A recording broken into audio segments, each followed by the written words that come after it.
Good evening, and welcome to the very 10th episode of Old School Roundup, where we, on Ghostlight RPGs, play the original Dungeons & Dragons adventure modules in chronological order and become traumatized by Gary Gygax in the same way people were in the 70s. I'm your Dungeon Master, Graham Ward, he, him. I will be running us through this delightfully strange, spare, and also, I don't know, in places problematic, and we'll fix it or change it or whatever adventure. And I'm or make it worse. Making it worse is an option. Sure, no promises. It's kind of on brand.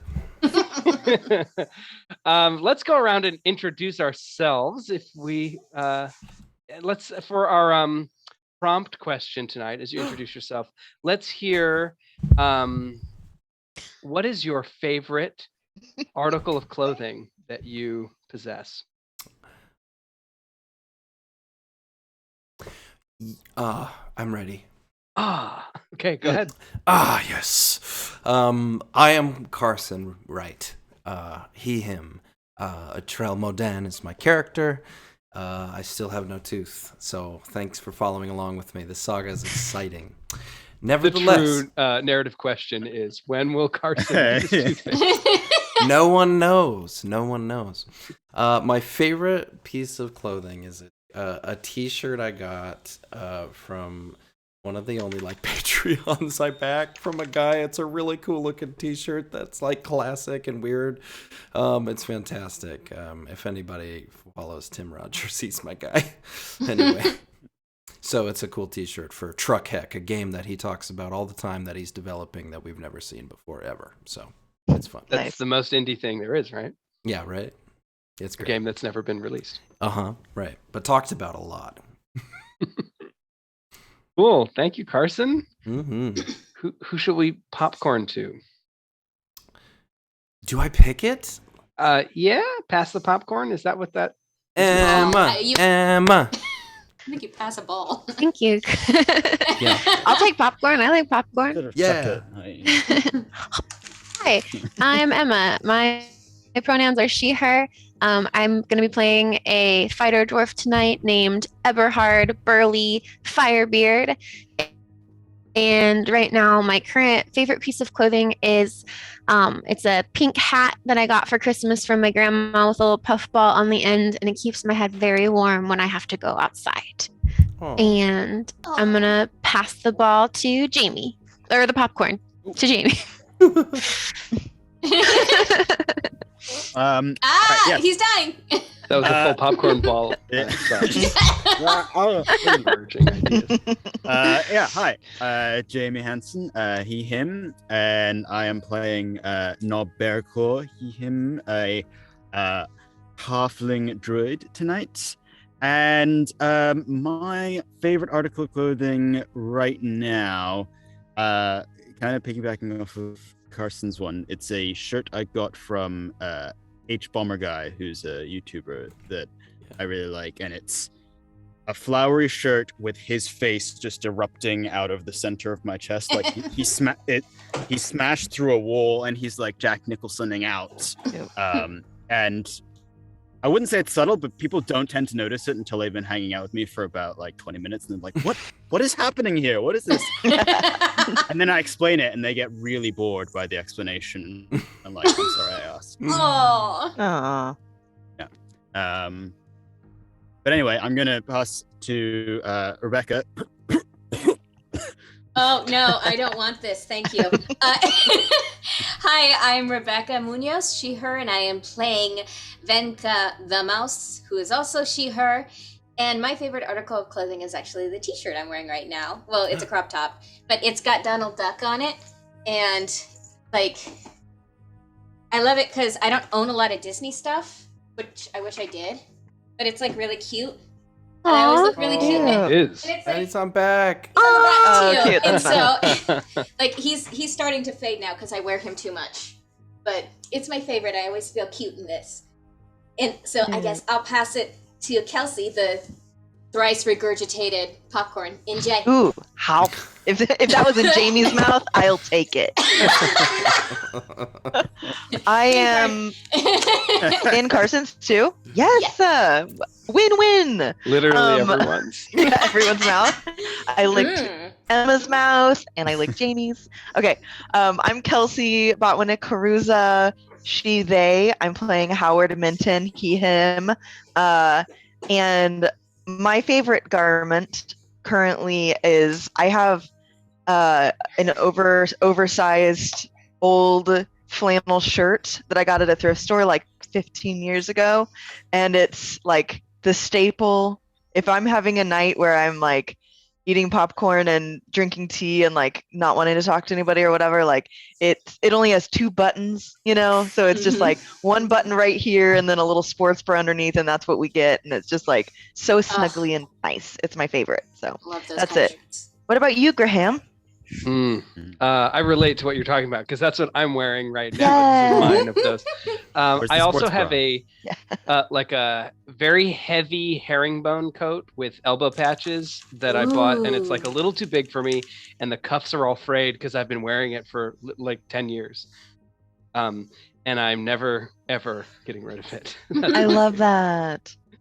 Yeah, I'm pretty sure the teachers at my daughter's school are like, this guy in this coat every day. Wow. Sweetie, is your dad homeless? Yeah. Yeah, You're so a that's mine. It brings me to my happy place. Mm. Okay, well, so nice to meet all of you. I expect we'll get along. We're gonna play this D&D adventure. Very exciting. I'm a big fan of D1 Descent into the Depths of the Earth. Some people aren't. This is a controversial one, so we're gonna find out whether you all like it. And I hope you do. The adventure we're playing was actually passed up at Gen Con 11. It was Gary Gygax provided it as a 2-part series, as the first half of that series, and they were like, we don't want to do that one. So an interesting little oddity, and then it ended up being published as the first adventure that was published that had not run as a tournament module for D&D at a convention. So, I'm so ready. Yeah, should be interesting. You'll notice in this adventure that we will be procedurally generating some of the content. So I have put in macros on Roll20, and we are going to be rather like they're essentially random encounter generators. And you'll see very quickly why this is the case. This is going to be happening a lot. So anyway, if you see me like looking back and forth between my monitors, don't be concerned. That's just me. He's not being held hostage. Yeah, and there's a lot of improv in how that goes, and I think that's the fun of it. So hopefully it's just as fun if you know that we're improvising. You can you're seeing. We're improvising? Oh yeah, there'll be a lot of improv because of the. Love you. We usually improvise. You're the one that usually doesn't. That was beautiful. That was precious, Graham. I am a surface level person, and I take people seriously. I know. Graham is quickly becoming one of my favorite human beings. So. Yes. Thank you. I'm not good at the hand's heart. So it's a I heart. love you too. Okay. So tonight you will see the simultaneous act of creation and performance, which is the way my favorite person describes improv. So anyway, that's what we'll do. As a content warning, let me just say that there is some like human trafficking and captivity that continues to be a theme in this series. We know we're dealing with characters who are basically like body snatchers. They're like capturing people from the surface and taking them to the Underdark. So that will probably pop up. We're going to try not to, take that to any dark places. Just be aware that that's where we're going. And let me just sort of last of all say, if you have not watched Ghostlight RPG's streams before, we're a collective of theater artists. We're keeping the lamp lit even while theaters are dark, playing role-playing games, creating stories for you. We stream a variety of TTRPG, tabletop role-playing game content throughout the week. And we also now even do some video game streaming with Eldritch Babe, who is streaming Mass Effect. So that's on Monday afternoons. So tune in for that. I don't think we're doing one this week, right, for Eldritch Babes. So Taylor will be back doing that, I think, after this following week. We also She deserves time off. Yeah, for real. We also have announced that on Tuesday of this coming week, we are premiering a charity series to benefit Jasper's Game Day, which is a group, a nonprofit that they get funding for suicide awareness and prevention. Really, really awesome group that are heavily connected to sort of the gaming space, particularly tabletop role-playing games. They're also an official charity of Gen Con that was just announced a few days ago. So we're going to be working with them to drive some donations and stuff. So if you want to support them, we'll provide that info. Check our Twitter for the announcement of this stream. But on Tuesday, we're going to be having a whole bunch of guests sort of week by week coming on to play the Moonshae Isles D&D adventures. And a lot of the authors will be on to either play adventures that they did not design or run adventures they did design. Should be really fun. So I'm actually going to be kind of kicking that off, and we'll have such illustrious guests as D&D designer Connor Self and Ayana Jones-Lightsey and Jess Ross and a fourth mystery guest we have not yet announced. So anyway, we're very excited about that. And Mysteries. Yeah, this series has a lot. We have, I think, like 25 guests lined up, and they're all D&D designers or streamers. So it's going to be a fun collaboration, That's and hopefully so cool. we'll do a lot of. Ted's giving it away. Is the mystery guest Ted? It's obviously him based on his coyness in the chat. It ain't, but Okay. but just love the mystery. Polycarp. Mystery guest confirm. So that'll be streaming on Tuesday in the evenings. So we'll look for our announcements and stuff on Twitter as we get those closer. All right, I think we are ready to begin. So to recap what happened last session. Last session we completed the Against the Giants series, 3 adventure modules, in which you were investigating giant attacks in the Duchy of Jeff. You'd been hired by Duke Jeff to come to these giant locations, challenge their power, figure out who might be organizing their violence against the humanoid settlements. And in that process, you discovered that there was a group of drow, the Dark Elves, who live underground, who had changed their religion to worship something called the Elder Elemental God. You found an altar to the Elder Elemental God deep beneath King Snuri's halls, and then you made a kind of dubious bargain with a Dark Elf, whose name is... Nadaline? This is what I do with my children. 9.5? Maybe it's Nadaline. Yes, it is. Nadaline. Nadaline asked you to kill her rival Eklavdra, the leader of the cult of the Elder Elemental God, and you Damn did. it. We did Do you know it. what I just realized? What? I think Nadaline snatched our bodies. We just went with her willingly. We just got snatched. I mean, you're pretty powerful adventurers, so that may be yet to be determined. Yeah, I broke a stone altar. Howard wants to so- do a murder Yeah, now. He's paranoid and he blew up a doesn't leg. like it.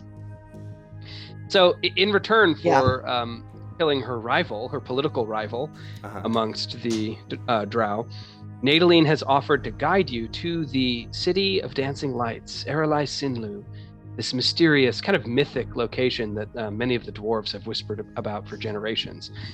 And it's deep within the Underdark, a network of kind of labyrinthine caverns that span huge areas underground. So, you, at the beginning of this session, are setting off. You've been on the trail, so to speak, in these deep, dark, cold, and damp caverns.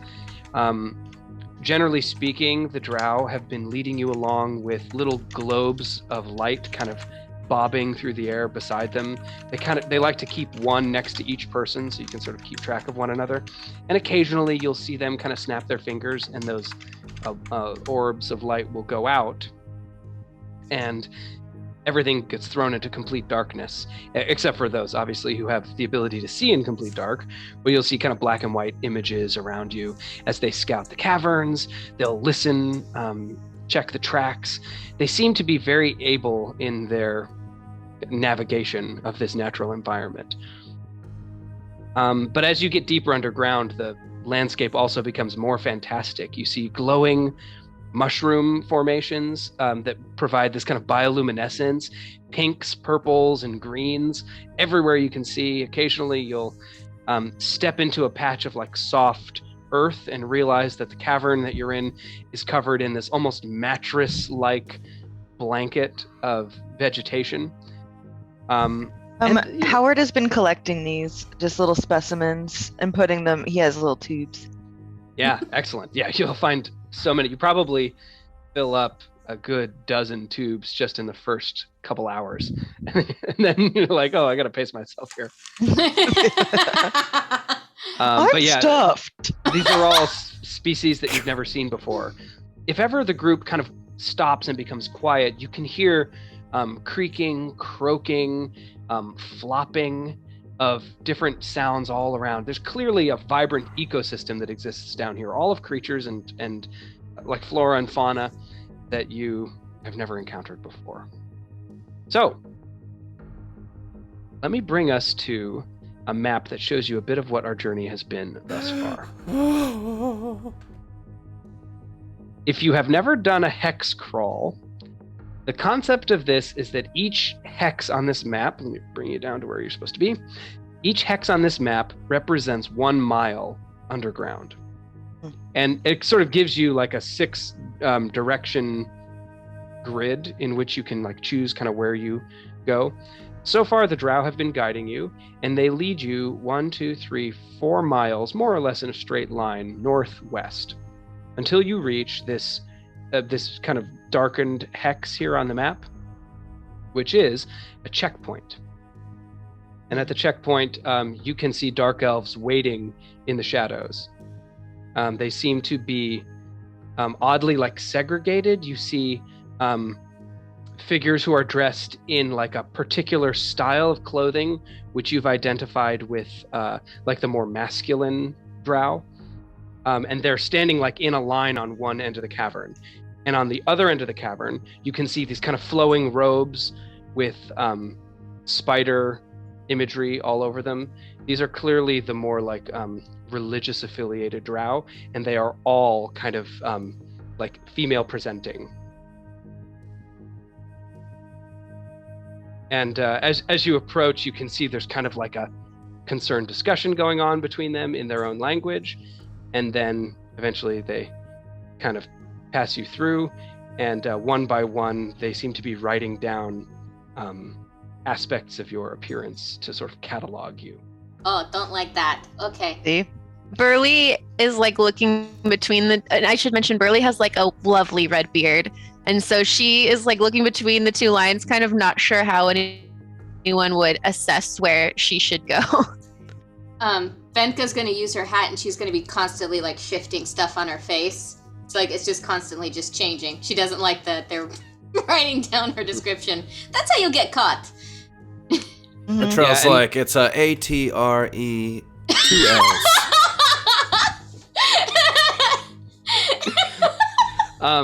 Howard would like to befriend one of our like guides, if possible. Yeah, and is wanting to like start learning the language a little bit with them, if that is amiable. Yeah, they're happy to. So far, the only one of the drow that you've met who speaks like very fluent Common or Elvish, which does Howard speak Elvish? Yeah, and Sylvan. Okay, great. Yeah, so they speak both Common and Elvish, which helps. This is the one you made your bargain with, Nadaline. So she's acting clearly as like the interpreter in every instance for you. Maybe even along this kind of first 6 mile stretch of the cavern, Nadaline is explaining to you that Lulf is a deity who lives in extremes, and therefore their society often segregates people by their sort of like cultural performance of gender specifically. And so, but she asks a lot of questions of anyone who's interested in talking about what it's like to live in a more like integrated society where there isn't so much pressure and outside expectation of gender, which is kind of what it would be like in the Duchy of Jeff. And for example, Burley, when you kind of start to notice the group separating, actually Nadaline will like speak up for you, and essentially they like don't force anyone in your group to choose a side of the cavern to pass through. Okay. I guess I'm gonna lean over to Mouse and say, what do you think about all this? I I'm not don't sure. like it. Yeah, I don't know. What are about you writing over there? Nadaline like speaks to them and gives you a quick, pretty flattering description of Venka. Oh, That no. was written down. Okay. That's not too bad, but ask next time. Are you all scientists? Is that what you're doing? Are you studying or are you cataloging? Or both? Nadaline says, they are assassins. Okay. The face starts shifting even more, like she's just constantly just like constantly changing Why her do they face. want to have records of our appearances if they're assassins? Well, the leaders of Erlai Sinlu must know everyone who passes into the domain surrounding our settlement. Cool. Fear not, this information will only be used to identify you and nothing more. That doesn't sound that reassuring, to be honest. I work with assassins. That's not just what that information is for. The assassins are simply trained in the arts of killing, so that they may end the lives of any of our surface kindred who seek to assault us. Do you not have like artists who like can do this job, or is it just a joint thing that everyone who's an assassin also gets like drawing lessons? We do have artisans who practice in the arcane arts of the shaping of light. Is that what you mean? Cool. Yes. That sounds really cool. A light dance, that sounds Let's talk to creepy. them. That'll be fun. We'll need to get to the city first. Absolutely. How much further away is this city? Many miles. We'll Alrighty. spend at least 10 rests. 10 rests. And rest. That's a long journey, okay. Yes, I understand you surface dwellers catalog your time by the rising and setting of this sun. Yeah, it's not that hard of a Right. word. Sun. Fun. Yeah. We It's a call it the celestial great body. demon in the sky that poisons and kills. Cool. And then she Right. like repeats Oh. that phrase in Drow. And it's like a this hell of long a flowery. phrase. Ooh. That is a lot more condensed, you know. Writing I it think down. it's How long have you guys been down here? Many thousands of years.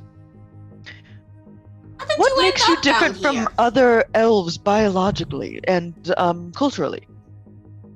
That is a very deep question. I Well, don't think we've we got have time. many to- rests to. Yeah. You're very do deep what's underground, so We'll discuss it further. You get the sense, though, that these elves don't necessarily have like any kind of scientific way of explaining how they got here, why they live down here, and what their differences are. It's more of like a mythic understanding. Like they probably have, creation myths and stories about the gods and things like that. That they use to teach who they are, and much less of a, like a Darwinian approach to it. So, this arrow represents where you are in the Underdark. You can see these lines that kind of project from the cavern where you currently are. Mhm. They lead in different directions, and each of those represents a network of tunnels and caverns that will lead you through that hex. So it's a little bit abstracted, but it's basically like a maze diagram. And so you'll be able to, as you move around this arrow, you'll be able to see the paths that become available for the group as the elves lead you through. So they'll be fairly pushy about which way you take it first. And like where the arrow just moved, for example, they're not interested in going that way, and they explain that there's a lava flow that passes out of the Hall of the Fire Giant King, and they never take that road unless they're planning to stay a longer time and in around the heat. So they'll take you northwest, and it's another 1, 2, 3, 4 miles that you go. And after that, having traveled 10 miles through the Underdark, you're all feeling pretty exhausted, and you have the opportunity to take a rest. As you do, I'll move this arrow up, and I would love for someone to roll a d10 for me. I'm on it. Oops. There. Nope. Son of a. Somebody else roll the d10. Oh no, I should have done it. I did a No. 1. You did bad, Beck. I That is a did 1. bad. As you begin setting up your camp, No golly. I'm so sorry. you get an encounter. No. Yay, random. A good encounter? Friendly Let me also And the music's say like, that these tunnels are actually coded a bit. So the kind of solid line that you're traveling along is, they'll explain this maybe, they consider this a primary passage. So you can actually see signs, like it's a wider cavern, it's about 80 feet wide for most of the way you go, and there's lots of signs of creatures coming and going. Occasionally you'll walk past some cave lizards fitted with saddles, and on their backs are other drow traveling through the dark. They Like ride the lizards? lizards? We say at the Yeah. same time. Atrel, are you thinking what I'm thinking? I mean, if I have a chance to ride a lizard, I will ride a lizard. So during your time setting up camp, suddenly some of the drow start speaking in very urgent tones, although quietly, as if they're trying not to be heard. And you see Nadaline approach you as you're kind of like getting your bags ready to set up camp, and she just holds a finger over her mouth, and then you see dancing lights suddenly appear all around the group, and you hear voices and the creaking of bowstrings being drawn from the darkness. Nadaline calls out in Drow, and would someone roll a d20? You're essentially rolling for her a persuasion check as she tries to talk down these other drow who have kind of stumbled onto you in the darkness. I'm not touching the dice. Oops. I accidentally rolled the 5. So we're all doing bad. Jamie. This bodes well. Well done. Jamie rolled a 4. Yeah. Okay, Yeah, he did. in that case, we are going to have an encounter here. Yes. I'm ready. She calls out in Drow, and you see in response what looks like a very kind of a group of drow similar to the ones that you saw under the Hall of the Fire Giant King, with a variety of genders represented, all working together. They also have a number of bugbears with them. It's not a huge group, actually. You're pretty optimistic as you kind of take them in and see. The real kicker is that there are 12 bugbears. Oh. Ah! All right. Burley's dog Drill just like whimpers and like hides behind a stalagmite. You useless creature. I'm gonna draw my crossbow and get ready. Great. Okay, let me bring you to the map, and I will get our friends down here.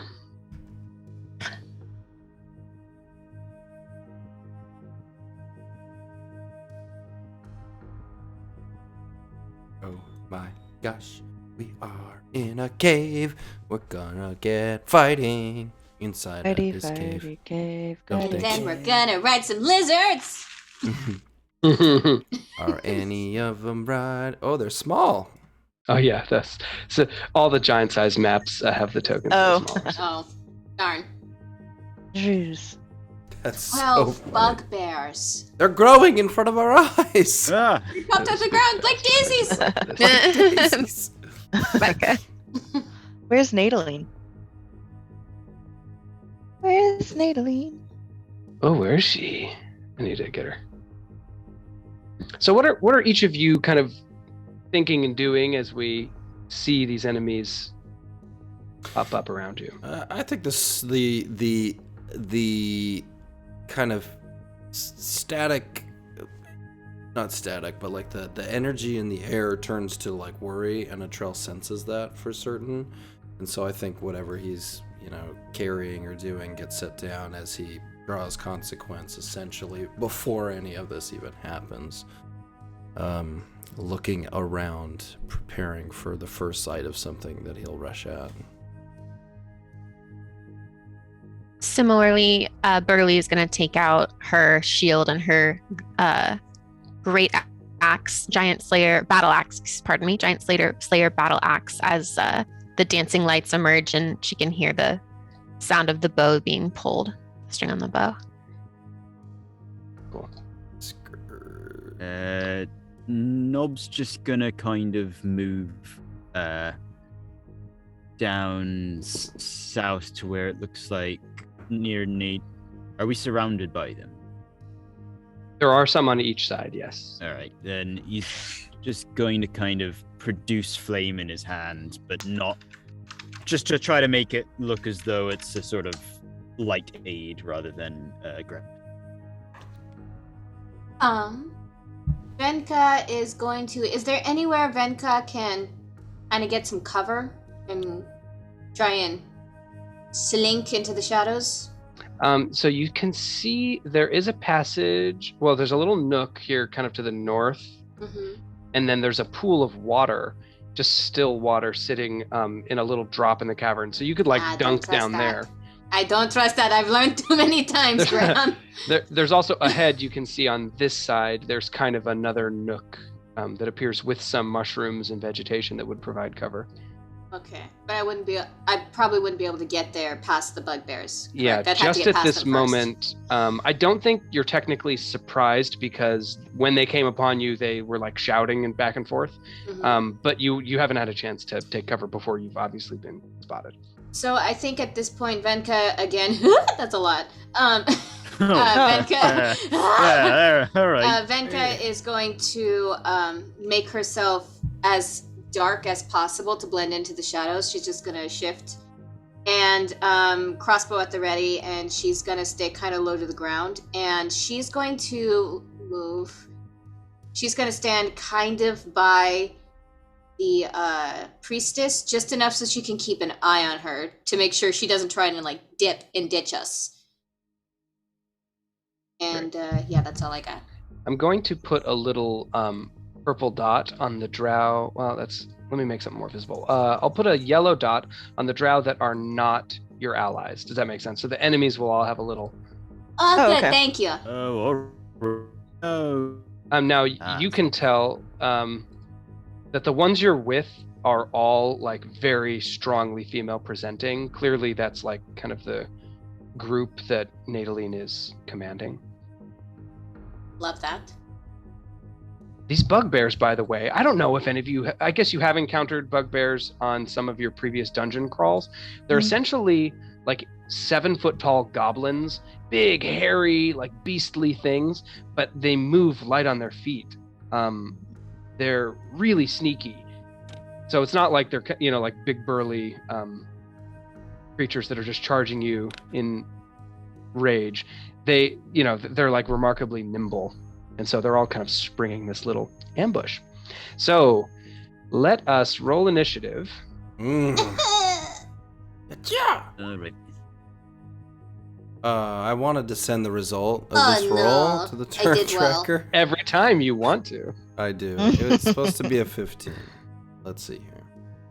I always forget you have to right click it. It's not just a normal click. Try that again.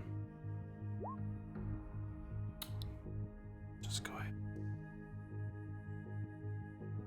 ahead. I want to go now. Oh, Kill every bugbear. So we're just missing Burley. 11. Keep wanting to call Burley, Idaho, because that's a place, but also thinking about Duncan, Idaho. Because she's living in her own Burley, Idaho. I guess.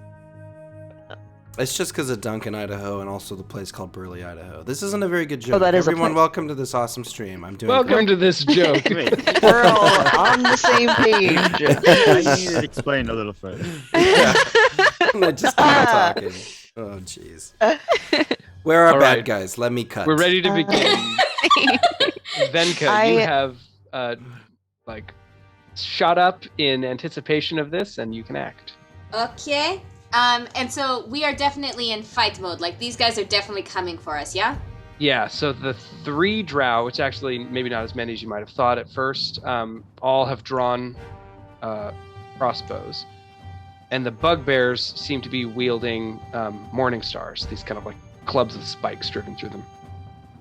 Okay. Venka is going to, she's like basically hiding behind this drow in front of her and like peeking out from it, like behind its legs. She's using the drow as a human shield, drow shield. And she is going to fire a crossbow at this one here. Great. This bugbear. Now, based on that description of what you're doing, you could do your bonus action to hide before you attack and get advantage on that. Oh, yes, please. Or if you'd rather end your turn hidden, you could do the bonus action after you attack. Because once you attack, I think I'm gonna attack and run. That seems more my style. Cool. I'm gonna shoot this guy and then run. What I roll? I can't see my turn order. 21. 21. Now you do have advantage, so if you want to check for a critical hit, you can do that too. Yeah, okay. Let's just take a look No. here. Oh, no. Okay, so your crossbow, you just kind of like peek out from behind the knee of this drow and catch the bugbear right in the chest with a crossbow bolt. Oh. That is 9 piercing damage and 32 additional from your sneak attack, Nice. which kills the bugbear instantly. What? The bolt just strikes it, goes all the way down to the feathers into its chest, and it drops like a stone. You have feathers? Some crossbow bolts. In the crossbow. Oh my god, I Not thought you the meant the bugbear. bugbear. I was hyped. Aw. Okay. It's like a pillow bursting. Yeah. They're filled with feathers. Okay, Cool. and so for my bonus action, I shall, disengage and hide. Well, I guess it's just hide. Yeah. And I guess, do I want to cause more problems, people? Should I go hide by the pool? Yeah, find the tentacles Do it. early. Yeah. Yeah. Why don't you start Knock 'em another out of the battle way. somewhere else? Yeah, that'd be good. I just, I thought maybe this wasn't enough for us to I just don't want us to Yes. get bored. Yes. I say yes. Okay. You know what? There's another thingy over here. This person here. I don't know who they are. What is this? One of the elite warriors. She Oh, kind okay. of looks down at you, like as if to say, "Get out of the way." Oh. I'm just gonna gesture. Okay, go. Do your thing. I shot someone. Let's see you do something. I'm done. Great. And you can make your stealth check. That's the wrong button. 28. Wow. Okay. Seems pretty stealthy. All right. I am going to chuck my flame at the drow who is sort of directly in front of me, to the west. Mhm. And then I am going to back up so that I am, let's say, behind the trail. And then Shield I'm and shield. going to, as a bonus action, I am going to cast. I'm going to wild into one of the cavern lizards, Awesome. if I can. Yeah. Is Produce Flame a dexterity saving throw? Or is it a good spell question. attack? I think it's a spell attack. Okay, it looks like I just see damage just have for to it. hit. Would you roll that attack roll? Yeah, sorry. Whilst I get I your did- lizard token out. D&D Beyond me off of my character sheet. I'm confiscating this. You tried. to It's have the a character drought. Yeah. Emma, you got an inspiration point from Sumki. sheet. Yes, Sumki, thank you. you. Aw, thank you, Sumki. Sumqui. I don't remember how you said it's supposed to be Sumquai. pronounced. Misty. Why?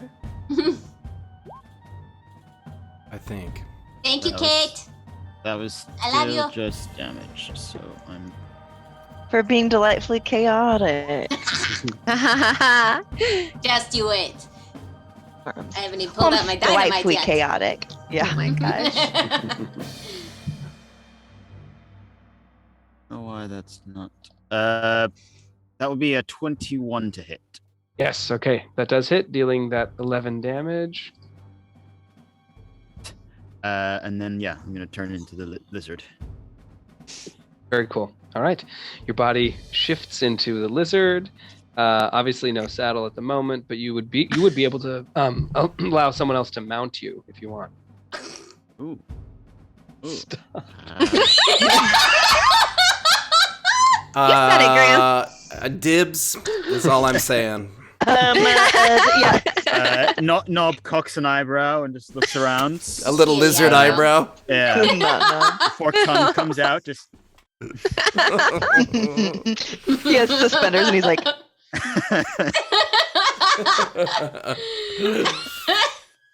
I'm so jealous, Carson. Howard, You get no, to ride a lizard. Howard, if you ride it, that's fine too. Nobody has to ride this. I mean, no, I don't have to ride this thing. so But big. you should. Mostly, do it. It makes sense for you to do it. The question is, which will make the better fanfic? okay, that's true. That's true. That's true. If you'd like to write one, please submit it in our Discord. We'd love to read it. So you should be able to control that lizard token, Jamie. He's yes, I can. So if I do Aw. happen to get ridden, like, would that just You mean can that you can I act move as an intelligent mount, which means you still have your own initiative. You can take your own actions. oh no. But the creature who's on your back or whatever can controls the movement? move with So- you Okay. and then also make their own action. So it takes half of your speed to get onto a mount. So whoever's doing it will have to do it on their turn. My mind's in the gutter and it's not going anywhere. Like, I feel like that should be like, like there's bears, there's otters, and now there's the intelligent mount. It's like a brat. Okay, so Right, Jamie, opposites. what do you think? You gonna stick where you are? I will. I suppose. Yeah, because I can't really step. I'll step as close forward where I'm not taking up any of the other drow ally spaces. Okay. Because I can't. Now that I'm no longer a halfling, I can't share. Basically. Right. So. Oh yeah. Yeah. You're at least a I- twiceling at this point. Yeah. Yeah, quadrupling. Yeah, quadrupling. Okay. Ooh, I think we got another inspiration. And Who's it going to? I bet it's going to the lizard. I hope so. Inspiration. to the lizard. This is so great. It Yes, exempts me from Jamie. having to worry about whether I'm giving inspiration. So I appreciate you. Sumki's doing For good work. Knob, for Yeah. being so accommodating for the party. Oh, thank you. Because we love a pet. So Knob, are you all done then? Yeah. Now you could move through your allies' spaces, so you don't Oh, have to I worry could. that you're blocked in. You just have to end in your own space. Okay. Well, in that case, oh, but like, if I were to move, like, here, could I do that? Or... Yes, I think that's legal. Let me... Oh, there's one token under you, huh? Yeah. Let's see. Yeah, so you wouldn't be able to share space with that enemy. Alright. If I were to move down here, could I? Yep, that's good. Alright. Down digger. I'll kind of indicate that someone can jump on me if they want to. And then... He's just like, Yeah. yes. that way. Okay, that brings us to Howard. I would like to survey the area. Is there anyone that looks like the leader? Yeah, I think even without making your action to check, you can tell that the elite warrior here, who was just hit by the produce flame, it is a male drow, male presenting, and he seems to clearly be in charge. Okay. He's got more of that like high-end gear that you saw in the last group that you attacked. I would like to. I'm gonna slam them with hold person, and basically make a show of dominance invisibly. And so I'm going over, and I'm gonna attempt to do that. Let's see if it goes. Okay, that's a wisdom save. Yes, it has to beat a DC 18. And it is a 12. All right, he is Nice. paralyzed. Oh. And so I say, then I hurry over there and say, tell everyone to hold off. We didn't do anything and we don't want to do anything. He can speak only falteringly while paralyzed. In common, he says, "You share the company of traitors and murderers." Well, how the fuck are we supposed to know? We're new in town. You will regret this alliance. Okay. Thanks for letting me know. Can we move on? He says, "We will not yield. Our God forbids it. Sorry, what did he say? Our God forbids it." Oh. Oh, okay, we'll kill you then. Thanks for the chat. And Howard is going to. I think I took most of my movement already. Let me see. Boop boop. No, I have some more. So I'm just gonna back up and be over by a trail and be like, "Hey, buddy, I'm right here." He's like, And that's it. That's my turn. Okay, and it's a Trell's turn. Fantastic. A Trell, thinking about this lizard since he saw one pass them the first time, is like, oh yeah, and he takes a flying leap, like jumps from this spot. 5, 10, 15, that should be 15 enough to mount. Is that true? Yep. And he like jumps up onto it. And I bet he doesn't quite make it. Can I see if I make it like heroically, or do I flop on the saddle and have to sit up? If you would like the dice to decide that, I can let you roll something. Otherwise, Yes. just describe what you want Chaos, to do. chaos, It's chaos. the I'll let story. the It's the chaos. story. Is this Let chaos athletics reign. or probably more acrobatics? Yeah, sure. Acrobatics sounds fun. Yeah, so he's like, Sounds fun and appropriate for you. and then like catches. It's taller than he thought, and the saddle like catches him in the gut, and he's like, oh. You hear like the faint ringing of a bell. Blong. Yeah. Exactly. So he Oh. gets up onto the saddle, and I can take actions now from upon it. Yeah. Fantastic. I will swing consequence with both hands, squeezing tight with my legs to hold on. Okay, there's one bugbear within your reach, and it kind of looks up at you with its morning star in two hands and snarls as if to. And a troll goes, "Ah!" and it just brings it right down on top of this. Don't morning hit star. knob. Ooh, and a 24 hits. Boom. So 22 damage to it. All right. The bugbear is still standing, although it has a huge cleft in the side of its skull. Great. He's gonna open it up a little bit more. Come right. Ooh. Ooh. Oh Yep. no. Your No, I'm second gonna- swing comes in, and the bugbear, kind of staggered by that first hit, just lowers its morning star and clang parries your sword strike. Okay. Fantastic. And that'll be it. so he'll bring his sword back up, riding the lizard. At this point, the elite warrior that's just on the other side of the bugbear changes course, points the crossbow directly at Atrell's. Do you have a helmet that you wear? Yeah. So I would maybe probably whatever slide it the on. like. It's like it's this kind of thing. Yeah, perfect. Yeah. The points And at that the was one- eye slot. Yeah. It's like it's going full Black Knight from Monty Python. On Oh you. yeah. I know. And fires this crossbow. Mm-hmm. I should say looses. You can't fire a weapon that doesn't have gunpowder. Deuces. That is a 20 to hit. I'm playing fire. Yeah, that'll hit. Oh no. So, strangely, you only take 6 damage. So maybe the bolt like nicks your brow and gives you a headache.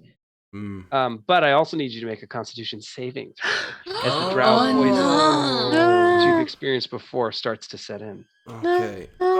Gritting my teeth. A Constitution saving throw plus. No, I already have the +2 added in there. I think so. 20. Okay, great. You succeed. The poison has no effect on you. Your virtue and the power of your oath drives it out. Good. Your virtue. The arrow though turns like yeah. This Turns is flowing my out of attention me. to him His though. virtue. Okay, next we've got Burley. Salty and short.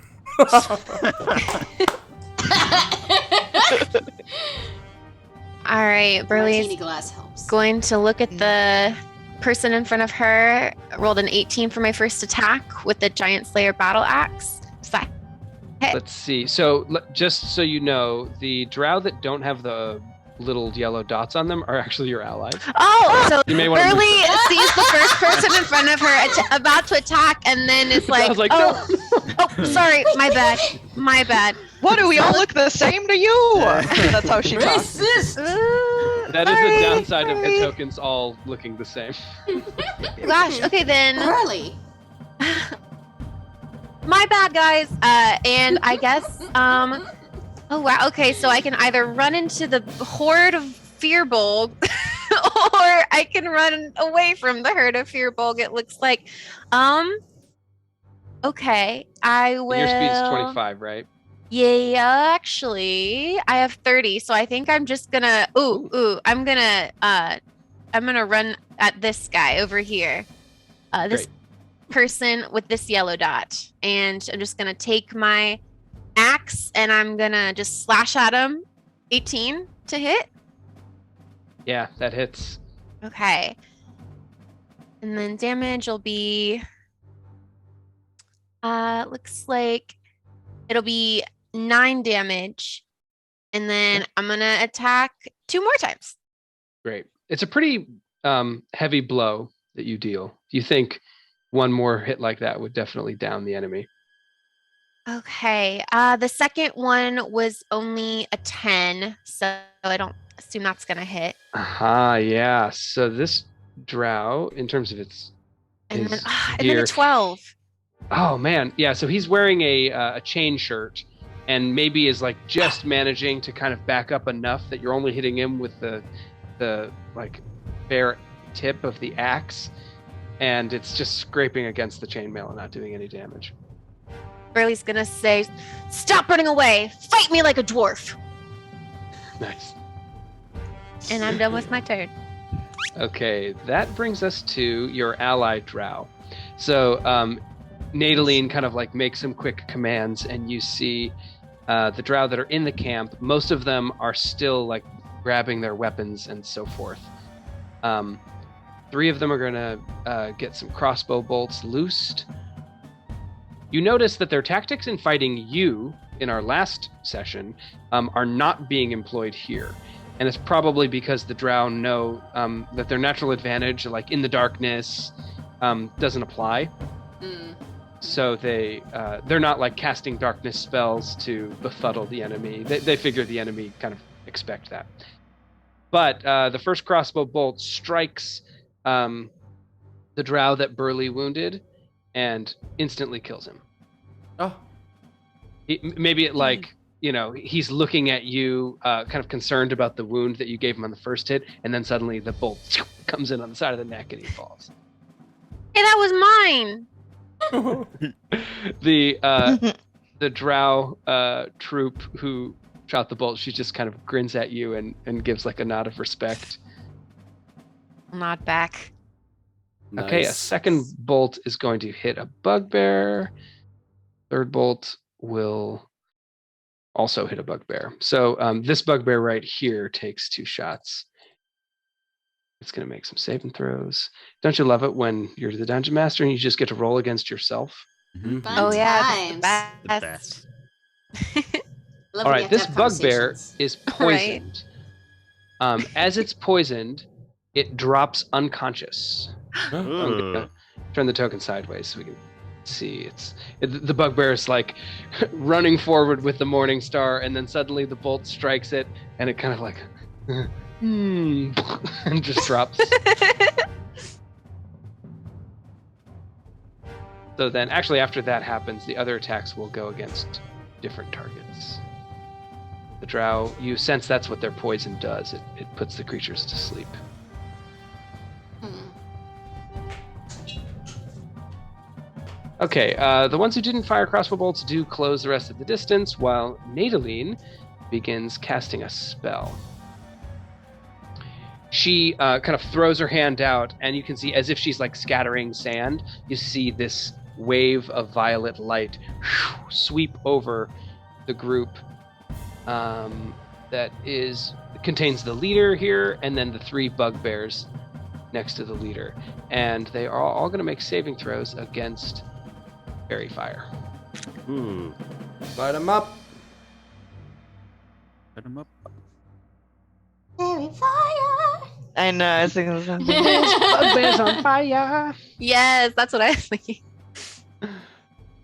Okay, so the leader is not fairy fired.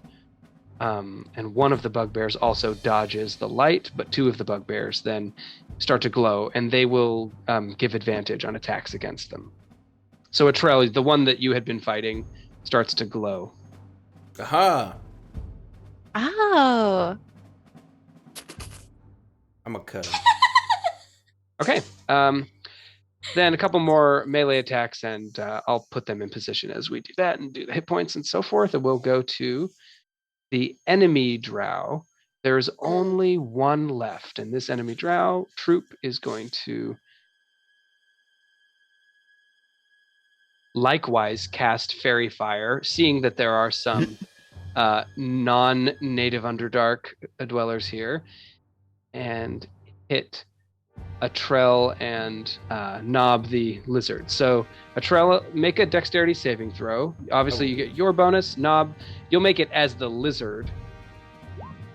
Okie dokie. So roll d20. Let's see. Do you have the stack block for that? I don't want to assume you do, but Is it giant lizard? yes, that's right. Okay, then I should have it. Yes. And you do get the +2 from Atrell as well. It's Or, a medium lizard.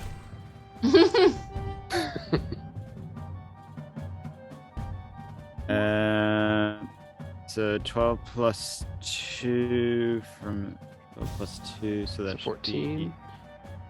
Plus, and then I get Oh, an additional dexterity +2, yeah. plus 1. Plus 2 1. plus 1, so 15 succeeds. 17 succeeds. All right, so you both avoid the effects, and we'll go to the bugbears. All right, here we go. The bugbears that are conscious charge in. Most of them are closing with the drow. You sense a little bit of a rivalry there. Mm. One of them comes right next to Venka and is sort of towering over Venka. I'm but hiding. Swings, oh, yeah, exactly. Swings its club against the drow instead, not seeing. The one that to is be a rogue. there are 2, one next to Atrell, one next to Nob, so they'll each take a swing as well. Yeah. Attack against Atrell is only a 7. And the attack against Nob is a 10. Wow. Boing. Get off of us. All right, back to Venka at the top of the round.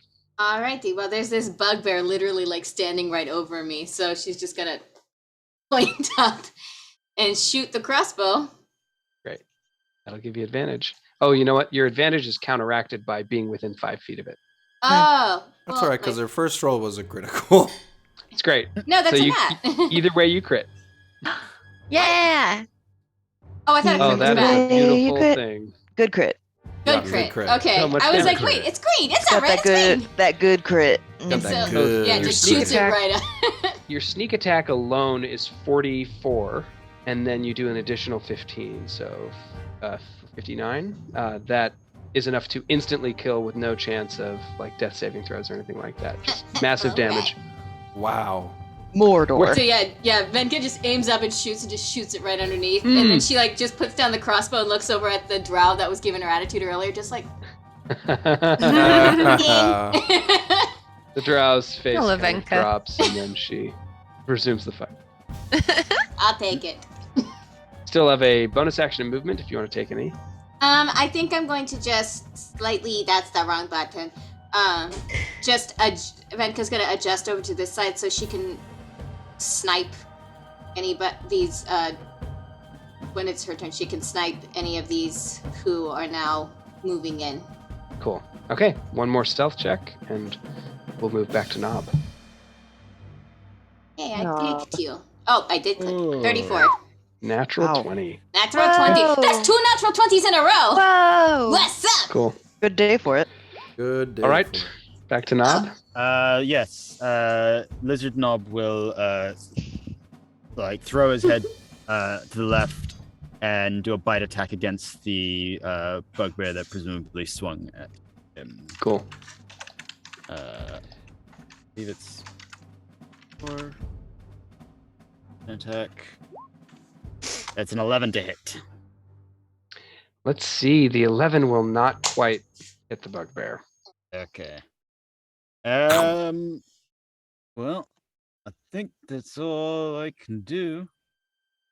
He'll sort of rear up on his hind legs to try to get a troll to do a cool pose while sitting on his back. For the bronze cast statue. Yeah. You have to.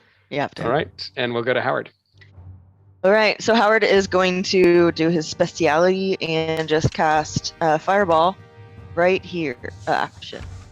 Right here. Yes. Woo. Okay, so Um, just be aware. You've got one. Oh, you can shape. You're good. Yeah. I shaped. Yeah, I shaped. Always I forget. shaped this friend and this friend. Well, I can't click for anything today. I shape all these friends. Cool. 2, 3, 4, 5, 6, 7 enemies should be in that. Maximum effort. Your save DC is 18. That's very high. Yeah. Come on, roll 20. Okay, one succeeds. It'll be the one right here. The rest of them take the full damage, which is Which is 41. 41. okay. How many deaths? So as the fire Mordor. clears, 1, 2, yeah, all the rest are dead. Anything that Oh. didn't succeed. Yes. The ones that had fallen asleep from the Oh, poison. and this elf just- was supposed to be in it too. At Oh, least they were asleep. Oh, excellent. Oh. they burned Makes in it a their little better, right? sleep. How gruesome. Better than awake. True. Okay, that elf also dies. Lit. Oh my god. Howard is so cool. I would never tell him in person, but Howard is so cool. Is anybody else feeling warm? And then that's it. That's his turn. Never mind, he's not cool.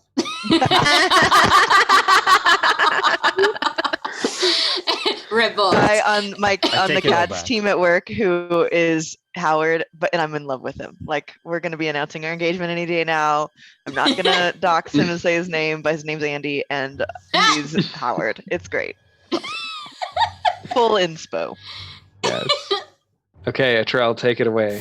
Fantastic. As the lizard knob or lob rears back, I think Atrell sort of like hangs on. It's pretty heroic for a moment. And as he comes down, he uses the momentum to leap off on top of this pink one here. Just for a second. This guy. Got advantage. So I will take a flying swing with that then. Let's go ahead and Click the button. 31? Yeah, that'll do it. Okay, fantastic. Oh, that radiant damage? 14. Okay, having already stabbed this one, this is the one that I think had its skull kind of cleft apart. Yep, mm-hmm. You just finished the job. Fantastic. And I want to land right on top of it with the sword. Okay. And then I'm going to look at this dickwad that shot me in the face. And then he's just going to follow straight through with like a big thrust at him. Okay, this is the leader. Yeah. Great. Come on, D&D Beyond. I click the button. He does like a cool asymmetrical squat pose with like one leg extended toward you, ready Yes. Let's for do fencing. And he's got that like elf booty poppin' physique. Oh, you know. From all the crouching. Yeah. 30 will hit? Yeah. Okay. Great. What's that? And I'm... That was like my brain took a second to process 30. Just a little loading Yeah? ball. Okay. Oh, You have to get your calculator out. Damage. Yeah, sorry, my D&D Beyond's running very slow, but that's why the extra rolls are coming in. Okay, so 17, I'm also going to smite, though. Okay, so yeah, you get a great attack in just right across maybe the sword arm as he begins to draw his short sword. Mm-hmm. So 17 damage from the first one, and then you said you were going to smite? Yeah, level 3, so 4d8, 20 more damage. Maybe. All right, 37. Mm-hmm. Shoot. Okay. He's still up for that second. The second attack he did is the 16, right? Yep. So he recovers, and you can see his sword arm is like bleeding profusely as he brings that short sword up just in time, cling to hold your blade in the air right above your faces, and he like draws you in for that cinematic bind. Yeah. Fantastic. Well, we'll hold in our bound lock here, and that's all I'll do. Okay, it is his turn. So as he draws you in common once again. He says, I tell you, you will regret this. Stand down. Which is a Trell's reaction, probably. Like, the guy who's losing. He then Well, it's like he gave us no options besides, this is gonna be bad. Oh, well. All right. So then he says something which kind of catches your ear a little bit. He says, the queen of the demon web pits spins her silk, and you are caught. And then he, rather than try to get his sword out of that pose and risk you hitting him again, he starts to cast a spell. You can see he like basically releases one hand from it, starts to make some gestures with his fingers and speak a word. You want to do anything? I guess no one can. It would be Howard using a reaction. Can I? Yeah. Can I do that? I want to counterspell it. Okay. What level? 4th. Let's just cover our spend bases a 4th level slot, and you just fizzle his spell as it leaves his mouth. Nice. And that's his action. So you're welcome, Daddy-O. Who knows what the fuck that was? You see a change in his face, cool. like he makes a decision as that happens, potentially to flee. And then we'll go to Burley.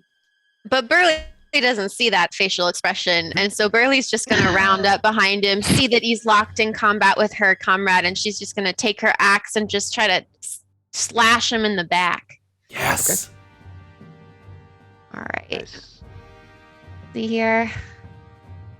I'll give you advantage because that is Oh, thank you. I need it. that's very bad position for this elite warrior. Aha, it's a 27. Yeah. Done. Oh, yeah. All right. So with the first attack, it'll be 8 points of damage. Is he still standing? Yes. All right. She pulls it out and goes back in. Does a 16 hit? A 16? Mm-hmm. That will not hit. All right. She misses on the second try, but she's going to You do still one have last advantage attack. for that one? Oh, I still have advantage? Yeah. So essentially, Okay.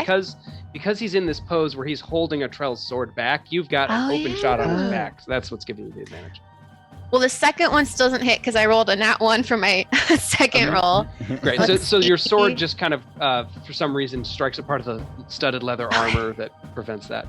Third attack, 17. 17 will also miss. No! That was with advantage too? Yeah. Ouch. Damn, Barley. I rolled like a 1, a 2, and something else. So you get one good strike in, and you see him kind of convulse with the pain, and then you go to hit 2 more times, and you just hear the studs from the leather armor clanging against your blade, preventing you from doing damage.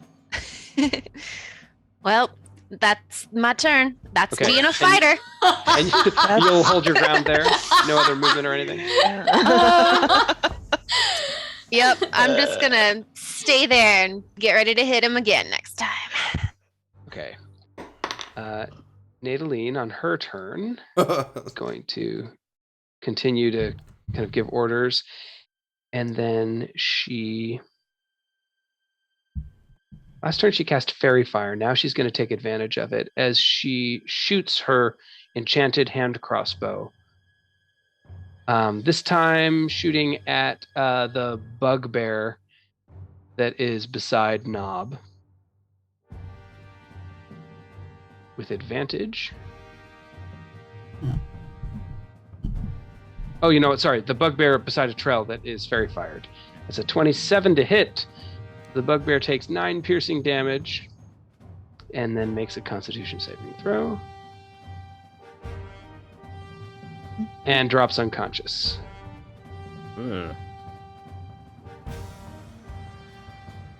Okay. Then she's going to position herself where that fireball had just cleared. She'll go next to the bugbear right there. As she's doing that, there's one other drow who hasn't taken any obvious actions yet. Clearly, she is a mage that's been sort of traveling with you. And she's going to...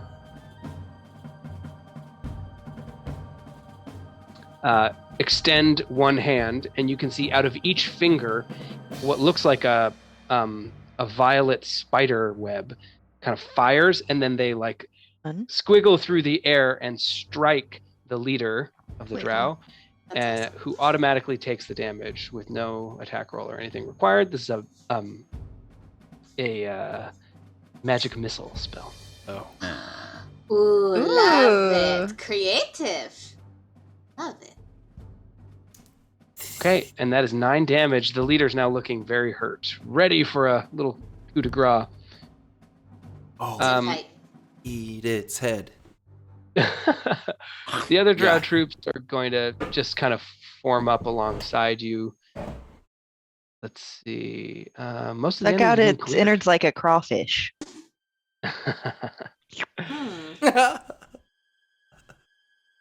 So the one bugbear that's over here by Venka will just take 2 melee attacks, and will then move to who is next. It's the enemy drow. Let's see. Are there any of them left? Are they all dead? I think they're dead. So we'll go to the bugbears. There's one unconscious, one conscious next to Knob and Trell, and then one conscious next to Venka. This one here that's right next to Venka disengages. And starts to move off into the darkness. Let's see. So they move just a bare 30 feet. Okay, so it just makes it here. It actually doesn't even make it to the edge of your sight. Then the one next to Knob is going to attack the lizard or attack the paladin. Seeing as a Trell has advantage over its leader, the bugbear is going to swing its Morning Star at a Trell. Come on. That's a crit. I don't receive critical hits. My dinky dented adamantine dusty armor. Yes. That's awesome. So instead of it being, a sizable amount of damage, you only take 7. Excellent. Just make sure that math is right. Yep. Rolled low. Okay. 7 piercing damage from the spikes on its Morning Star. And it looks very disheartened by that result. It like fully expected to brain you with the. Aw. Poor Betty. It's enough we'll that go back. Trell turns around as he's holding this blade and looks at him like. Mm-mm. Great. Okay, Venka. Going to pew pew the one that's running away. Yes. 24. We'll go with the 24. Okay. Not the other one. Don't look at it. So you deal 31 damage, and yeah, just snipe it down as it's running. Oh, well That's 3. done. Well done. Well done. And yeah, I guess I'm going to, since I'm still kind of hidden, that's the wrong button. Venka's going to move. But she's going to move to like the other side of the pool, but she's keeping an eye on Nadaline and trying to suss out this energy because she doesn't trust any of this. So she's being very suspicious. Sure, yeah. Make an insight check. Yes. I'm. There's the button. 10. I used up all my good rolls. Yeah, just in the midst of battle, you're having a hard time getting a read on her. She seems very focused on the task at hand. No, but no obvious signs of like, I'm gonna betray them. Yeah. What about just her like mustache? That underlying vibe of like she's hiding something. Like she's just kind of looking for those sort of signs. Yeah, you definitely got the sense that there was stuff she wasn't telling you in your arrangement. Yeah, she. But I believe Burley was the one who had felt pretty convinced by her kind of pledge to get your friends out of captivity. We think that that's Lamb. true, but we also think that's not the entire story. Yeah, So, exactly. Mhm. Yeah. Okay, Knob. Nob seeing the bugbear trying to bludgeon a Trell is going to take a bite at the hand holding the weapon. Great. A 23 to hit. Yeah, Num that'll do it. num. Yeah. Knob nums. Num nums. For a whopping 3 down. Oh. Wow. It's like when I play with my dog and she's like, "Nyang, nyang, nyang, nyang, nyang." You, you have it in your mouth, but you didn't plan anything past that. So you're just like, what do I do? Yeah, little warning nip. Bless. The bugbear goes, Rob. ow. Anything else for Knob? Are you sticking where you are?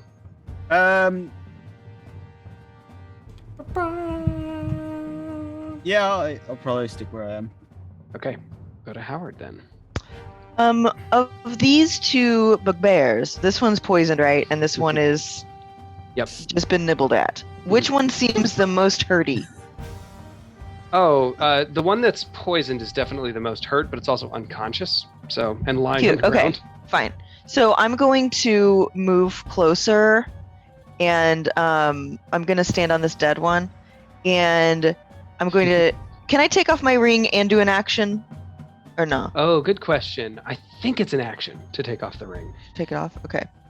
I know what I'm going to Seems do. Silly, but that's just how It magic items does. often are. Then I'm It's going to like you're come not all just the way taking it here. off; you're kind of like muting its magic. hmm Okay, so then I'm going to come here, and I'm going to put my hand around the throat of the bugbear and say, "You are free to go. Let everyone know and understand that if you come at us, we will kill you unless you're trying to help. Get out!" Nice. Damn. Do you want to emphasize the hand on the throat or the like intimidation? It's up to Intimidation. you. Okay, so For go ahead and sure. make an intimidation roll with advantage. You That's have a plus 5 to 22. Whoa. Nice. I know. Well, I'm spoopy. I'm a spoopy boy. Yeah. So, as you bark this injunction, the bugbear kind of looks at you. Well, not at you. The direction of from which your voice is coming. It's scarier because I'm invisible. Yeah. Like, whoa. Yeah, exactly. Yeah. And it just says, demon in Goblin. and And you get the sense that you have successfully Mhm. convinced the bugbear. to And I flee. say, yeah, Belergal, whatever word he says. I don't know what he said, but I'm like, and I repeat it back like, yeah, mother. Yeah. Oh, you know what it says? It says Yoklal. Uh-huh. Yeah, that's right. Yaglal. So that's my turn. Little Easter egg for anyone who knows that. And we'll go to Atrell. Great, lovely. Latrell's going to try to finish the work that needs to be done and continue trying to break. 22? Yep. Okay, Okay. fantastic. For 20 damage? That's the one to the southwest. Sorry, no, that is the leader. Oh, the leader, of course. Of course. Yeah. Okay. That, my friend, is your moment. How would you like to do this? So we're locked in, blades locked, holding it together, and I think I'm just gonna muster up the strength to let the crossguard bat his blade out of the way, clang him with the pommel in the face, and as he staggers, swing around and then just shrink up through the top of his head, stomach if I can, or Ouch. out the back of the neck if I can. Out the whole, you're just a full skewer. Yeah. It's full skewer. And then I have a second attack, so I'm going to just flop him off and turn around to this one on the ground and then just... Nice. Is it an automatic critical? It is an automatic critical hit. Okay. If I hit. Yeah, and you've got advantage. 31, does that sound good? Yeah, that'll do it. Okay, I'll roll this critical damage. I wonder how to do that. Oh, like this. Maybe I'll do this. I didn't do it. It's okay. I That is enough Okay, great. to destroy the bug. Yeah, you just off the bugbear. Then I turn around, I'm like, and then I look at this one and I start to walk toward it and bump into Howard. Oh. Oh. And then actually instead, Atrell will mount the lizard again. Get back Cool. on with like blood and viscera dripping from his sword, and then Love a viscera. stand over the bugbear. And then he'll repeat the thing that he heard, Blognorp, or whatever you said. I don't know. What do I love it? All right, we'll go to Burley. There's one enemy left. God. And that's the one that they're all surrounding right now. Mhm. All right, Burley looks in front of her. That opponent's dead. She looks to the side. That opponent's dead. And she's like, maybe next time we have a fight, I'll just sit and have a cup of tea. And feeling a little sulky, she's gonna take out her crossbow and try to hit that one last guy over there, just to see if she can get a kill. Just don't hit invisible Howard. If you She doesn't know. Just I'm don't roll a aiming one. for the guy. I swear. Okay, if you good. kill I Howard- rolled a 24 with my heavy Yes. crossbow. That'll do it. Just like Let's pissed. see. Shoot. For 10 points of damage, she just releases that crossbow bolt, aiming Okay. for its head or neck or something else equally gory. You Howdy. connect with it, and it drops. So all of the enemies have been destroyed. The bugbear just kind of sprawls out on the ground beside its fallen companion. You killed him. Yes, Kelsey! You just Missed it, picked so it. sorry. I thought it was the Welcome. poisoned one. I was She was like, why killing. isn't Kelsey more upset about this? Burley looks really proud of himself. It goes limp in your hands. Just Burley, I did a whole thing. You're welcome. Fuck. All right. Milk continues to try to bite the dead one still, just to get a few extra licks in. I like that Yes. you're gumming it. You're like, Venka's just Oh, like watching all Gummy from My Little Pony. Venka's just Yeah. watching all this chaos from the distance, and she's like, we're all going to die. We're going to die down here. don't even get to be spoopy over here. I was spoopy and it was really cool. But that's fine. Atrell shakes his sword off like an umbrella. Oh, gnarly. No, It but never that's does it very all the way. creative. So as this kind of comes to a conclusion, Nadaline walks over, seems to be inspecting the wounds that you inflicted on these enemies, and says, "You are very capable warriors. I had not yet seen you in action. I am honored to be traveling with you." You are... Oh, crap. I had a line and then I forgot it. Let me You try. got this, buddy. Oh, it's okay. Just take it again. Okay, let me take it back. Just take it. Take it from the Take top. one. Back to one. Yeah. You are lucky to be traveling with us, and I do remind you again of what we spoke of before we left. Graham needs a reminder. Great. Which was sort of a look at, like, when this is done, you are not coming to the surface anymore. So referring back to that, right? Because she's like, of course not, I wouldn't. And so Atrell looks back at him and says, because it would be a shame to use all of this prowess and skill against an ally. I wouldn't be caught dead on the end of your sword. You might. There's like a little moment where you see her body language kind of like shift toward you, Atrell, and it's up to you how you respond, but you see a little bit of like a glint in her eye. And Atrell will take off his helmet and reveal a character trait that I haven't yet. And shake down some dirty hair. Dirty, stinky.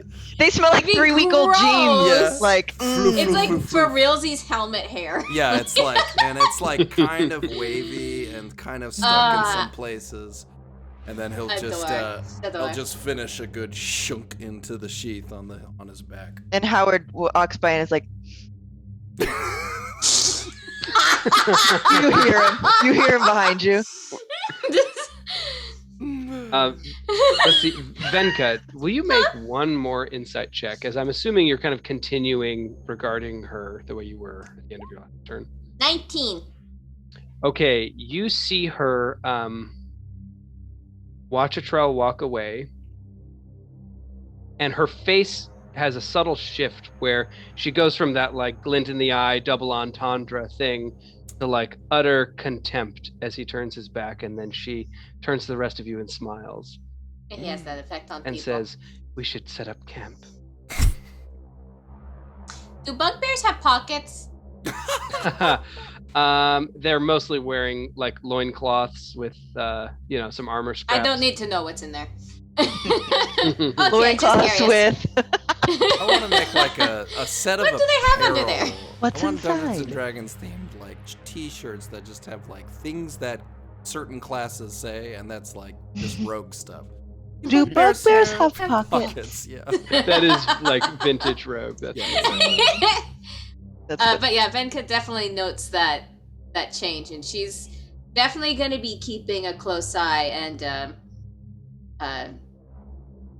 kind of investigating her. Like, well, not investigating, recon, whatever. Atrell's Yeah. also investigating. Different reason. This boy. Yeah, I mean, are you giving anything back in terms of the flirtation? Oh yeah, the hair was definitely like. Okay. That's That his was move. part of He it. takes It's that his off signature and move. it shakes it out, and I think it's sending back energy. Like, I didn't think this was where we were going, but I am definitely open to it. It's sort of the look. Hey, Trell, I would love it if I'm tired. Yeah, well, you did so well. I mean, the things you said to that. I know it could have been really badass, but I think it's probably for the best we killed it anyway, right? I mean, sure, I guess. If it's Why evil, not? let it lie. Will you right? tuck me in? Will you? In To to bed. like looking around. Are the tents up? Do you like magic a blanket? Yes. I'm. If that's. Thank you. And Howard just is like looking at Nadaline like, Fantastic. And Nice. Atrell will kind of like roughly. Oof, and kind of. He's never tucked anyone in. yeah. He's like, is that good? And That's lovely, thank you. right. Well, that's quite good. From Howard's like where he's sleeping, it's just like. It's like a Latrell signal. doesn't take notice of those. No, Latrell has no idea. No, yeah. no, no, Venka no is idea. confused. I would assume that Nadaline also is like, what? What is this power move? I don't understand what's Yeah. happening. This is great. I was gonna is, pee on him tomorrow. Is there anything in this pool of water that like is it just a regular? Yeah, it looks like it's just drainage from the cavern passage that you're in. So like any kind of moisture that is collecting, it all just kind of goes down to that area as the lowest elevation point. You don't see any objects in it or anything. Okay. Uh, I with wonder the if you can make poison out of these mushrooms. Latrell's like,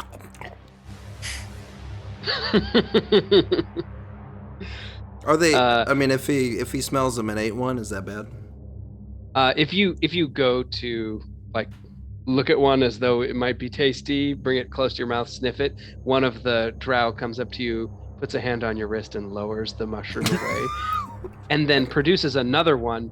This one, it's like the size of a small, one of those like round loaves of bread. You could like hold it in the palm of your hand, but it's like 8 Love inches that. in diameter. Yeah. It's a mushroom, and its color is like this pale kind of a flaxen yellow. Flaxen. And the drow like hands it to you as someone might hand a morsel of food, and then points to your friends and makes like a motion like divide. A Trell will respond with a elven thank you, as best as he knows Elvish, so however that does, and then Yeah, as you say something in Elvish, is that what I'm getting? yeah, the drow like makes a little motion like Rude. like a warding hand signal. And Howard says thank you in Drow.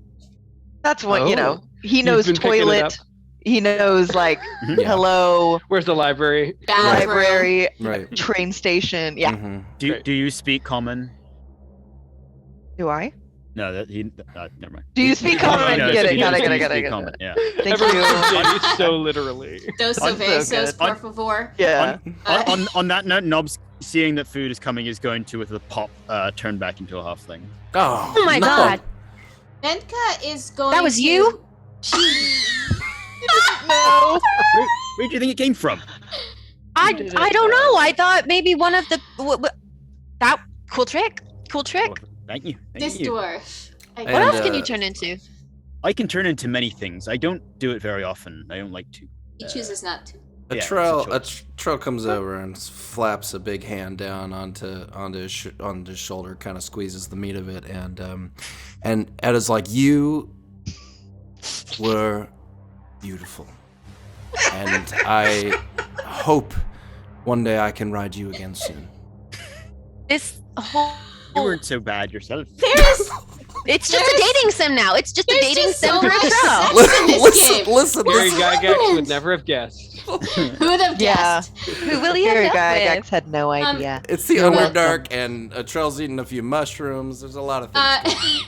Venka saw the exchange between a Trell and that drow, and she's going to palm some of those glowing mushrooms and put them in like a little satchel. And when she can, I want to try and examine them to see, could this be used as a poison? What exactly is the effect of these things? And yeah, she's gonna hang on to a few just in case. Awesome. Because if the drow won't eat it, then maybe it can be useful later. Yeah, absolutely.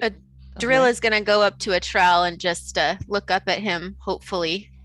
Slobber, kind of a little bit of drool just like coming out of his mouth. Little puppy mouth. Burley, does the dog eat I don't know. Dogs eat mushrooms? He looks like at the drow, like Have you broken it open yet? Oh yeah, I broke it open. I took. So when you split it, you can see the inside is actually like an electric blue, and it's got that like mushroom, like slotted kind of so texture pretty. to it. Ooh. And it's tough and thick, and it's like the texture of or the consistency of meat. It's Lambda shroom. Yeah. Yeah, and the dog, it looks and smells pretty wholesome. Great. And Nadaline will say, Yeasty. yes, eat. Great. And I'll Yeasty. take a little and drop it up at Drill's mouth. And he'll just like Yeah. as you drop it in the air, Great. Scrump, scrump. licking his chops. And he'll have divided it up and given some to everybody else as well. Venka gets it, and she just kind of like side eyes all the other drow, and she just throws it on the well, she's not gonna throw it on the ground. That's disrespectful. But she's just gonna stuff it in a pocket. She's not gonna eat it. Like she's just like, no, y'all are shady. I'm not eating anything that you give me. Nub stuffs it whole and is like barely. Yeah, it's got like this ultra savory taste. Not bad. Nob, when you turn into something, does it like? Mhm. What does it feel like? I just imagine. I don't know. Are you yourself? I'm mostly myself. I can still think and kind of keep track of things. It's odd. You get a bit of the sensory information of whatever it is you're turning into. So I was having a lot of taste there from the tongue, and I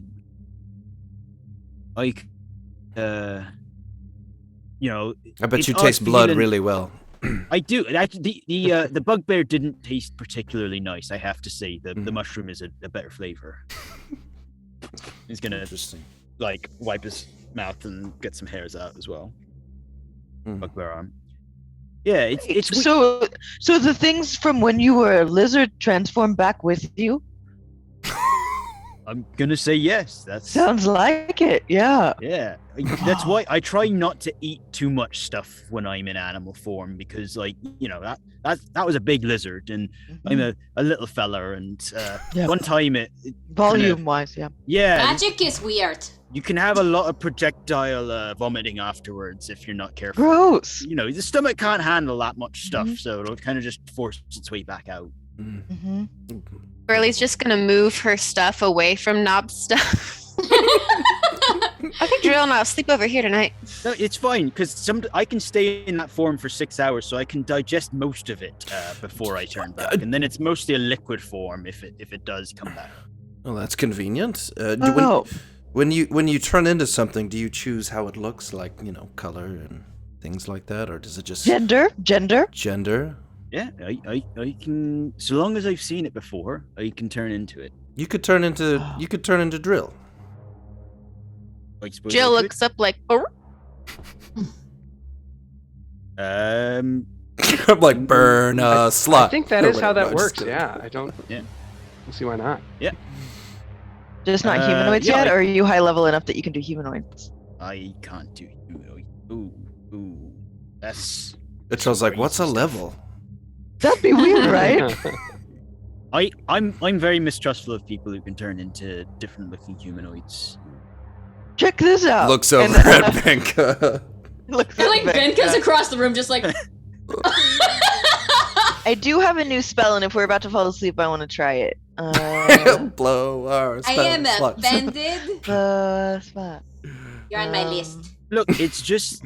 Where did it Why go? would you want to turn into another person? People are so, Oh yeah, animals. Yeah. no, people are totally but if you look like them, then you can steal their shit, Well, and no one asks any questions. Gets you into a lot of places you're not supposed to be. people like dogs. They, Oh, there it is. they're pretty forgiving do. of dogs. They're okay. Drill looks at Vinka, hurt. What do you want? Okay, sniffs I at your cast- pocket. Oh, You know what? Okay, yeah, I give Drill the mushroom because she does feel a little bad, but it's the eyes. He eats it like a Scooby snack, just in one big like. But that's all I have. Don't come begging for more.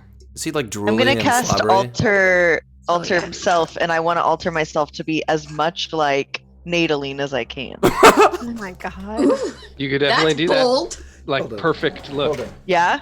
Mhm. See, Oh, boy. neat, right? Lit. It's cool. I don't like Yes. that. Yeah, I'm not sure how I More feel of about this. that. I'm highly uncomfortable with this right now. Who wants to make out with Nadaline? Who wants to make out You with just see Nadaline Nadaline? over on the other side of the camp, just slowly.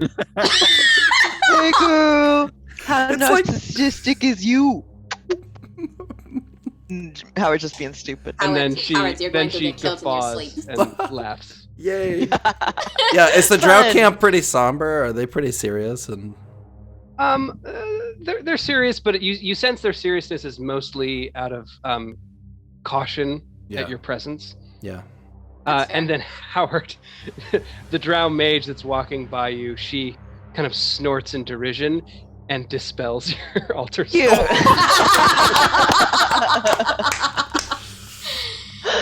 Oh, And it's that's like beautiful. mid dancing, like he's just like we're Rich Manning, like Suddenly it's Howard. Yes. yeah. Funny. That's Well, amazing. your evening is passed, without any further incident. You have the opportunity to get a little bit of rest, although it's on the hard stone. And in the morning, Nadaline informs you that there will be about 12 more miles left to hike until you reach what she refers to as the waypoint. So Okay. we get a long rest or a short rest? Yes, you do get a long rest. Nice. Rest. At this point, I think we'll go into a little break. Yahoo! Come back in about 5 minutes. I do Great. need a Good. break. Thanks everyone for Cool. joining us. Feel free, by the way, to contribute to our Ko-fi and join our Patreon. I'll put links for those in the. Both of those are things to do. Yes, you can support us because we're doing this for your entertainment and we rely on your generosity. Thank you. Love you. See you after the break.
Hello and welcome back to Old School Roundup, where we are playing Adventure Module D1, Descent into the Depths of the Earth.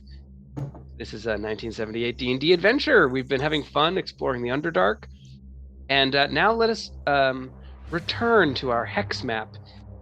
As you all finish up your first long rest in the Underdark, you feel stiffness in your back from sleeping on the stone.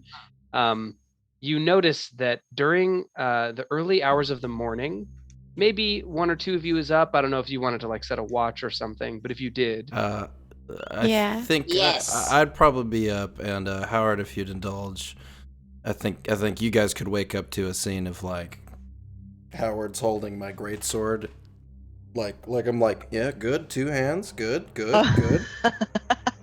He comes around from the back and he's like, no. Right one, little together. The closer together, the better the swing. And you just let the sword do it, right? You just Pretty much. You just set it into motion and it'll go through most things. like dropping it. Yeah, gravity. Mhm, I mean, yeah. that's what I've been talking about. Right. Mhm. Yep. you start to hear a pitter patter, like as of rain, Oh. Oh. and you see The that there children? is. Yeah. No, my. my nightmares. Is this how it works with humans?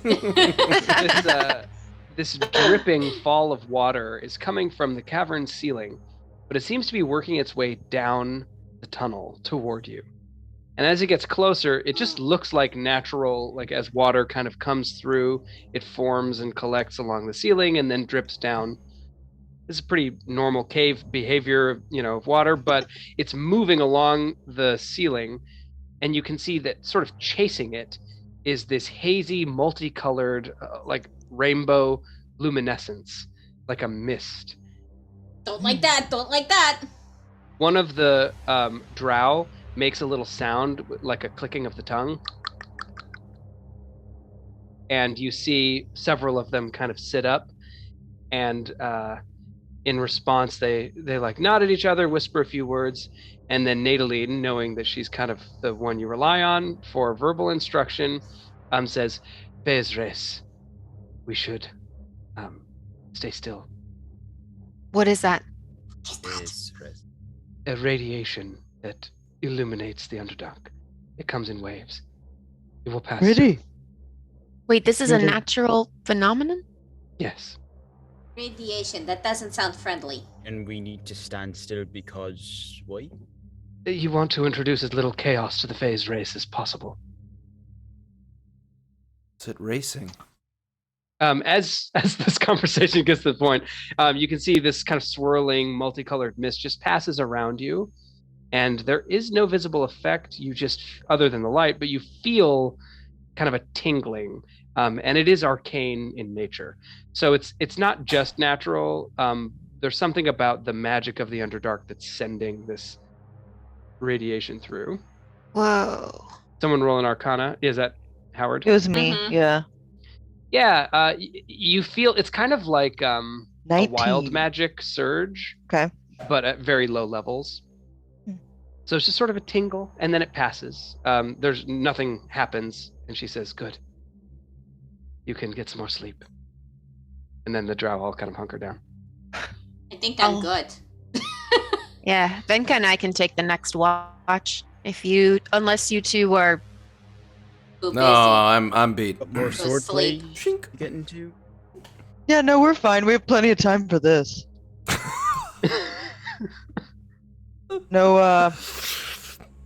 No, limitations on age or anything. God, Or- humans are horny. Outro What's like going does not. Oh, Well, I'm gonna take Drill for a walk then. So I'll be back. hey, do you need someone to go with you? Oh no, we're just gonna go down Very the. chivalrous. I appreciate the sentiment, but I think we'll be okay. And she Okay. just like pats her axe. Venka's On gonna her find Curly was never seen again. She sleeps with it like a teddy bear. Venka's Yeah. gonna find a nice shadowy place to hide and keep watch over the camp. Nope, just curls up and goes back to sleep. Yep, Trill too. Burley, as you're passing by, Natalie says, "Do not stray far."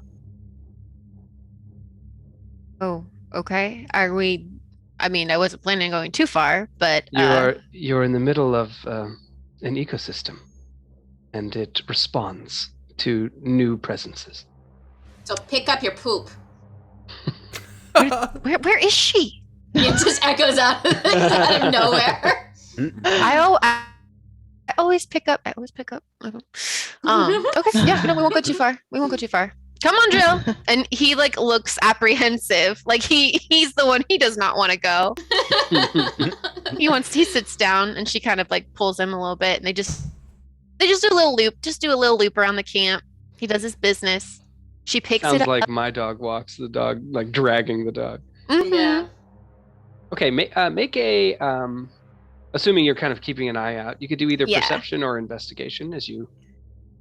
I'll do perception because I am proficient in that. 18. Okay. On your walk, I'm down. I'm going to click two things. Give me 1 second here. You're good. A bunch of tentacles appear. Oh, good. I'm missing them.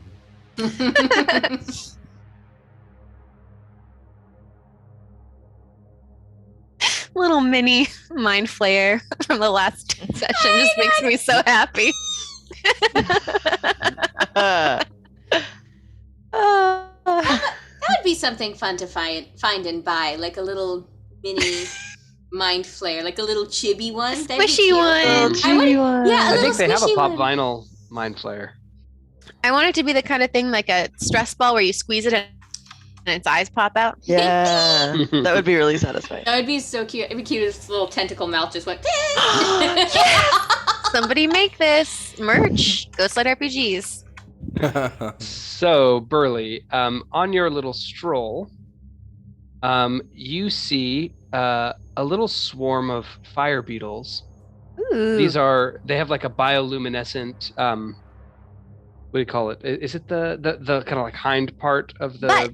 insect? Yeah, it's Their butt. butt glows? Head, thorax, Yeah. abdomen are our three choices. There it is. So abdomen is the lower. I would coming in assume. Is strong. it thorax? I don't know. It doesn't matter. I love Yeah, the word abdomen, thorax, Were you but a yeah. bug Yeah, girl? So The it's head butt is at the glows. top. To be less verbose. My mom was a butt girl, so I love that. So their butt is I was a bug glowing. girl. Yeah, and it creates like light, and you can see them moving along like a trail, kind of like ants, and occasionally some will veer off, and they seem to be collecting food from amidst the mushrooms and other growth. Cool. And amidst that, you see another thing. There's a trail of slime that leads along the path where you'll be heading in the morning. I'm gonna just crouch down and I'm gonna just like touch the slime. Yeah, make I'm a nature or survival check, your choice. Survival. Do I know this slime? 17. It's a little baffling. At first, you think maybe someone spilled it, like they were dripping oil or something, and then you realize no, it's actually just the slime of a snail. But this snail must be huge. It must be like 15 feet long. Cool. Oh my gosh, real life Emma is so excited. I want to love ride snails. it. I love giant snails. But Burley says, okay, well, that's gonna be fun. Is there anything else?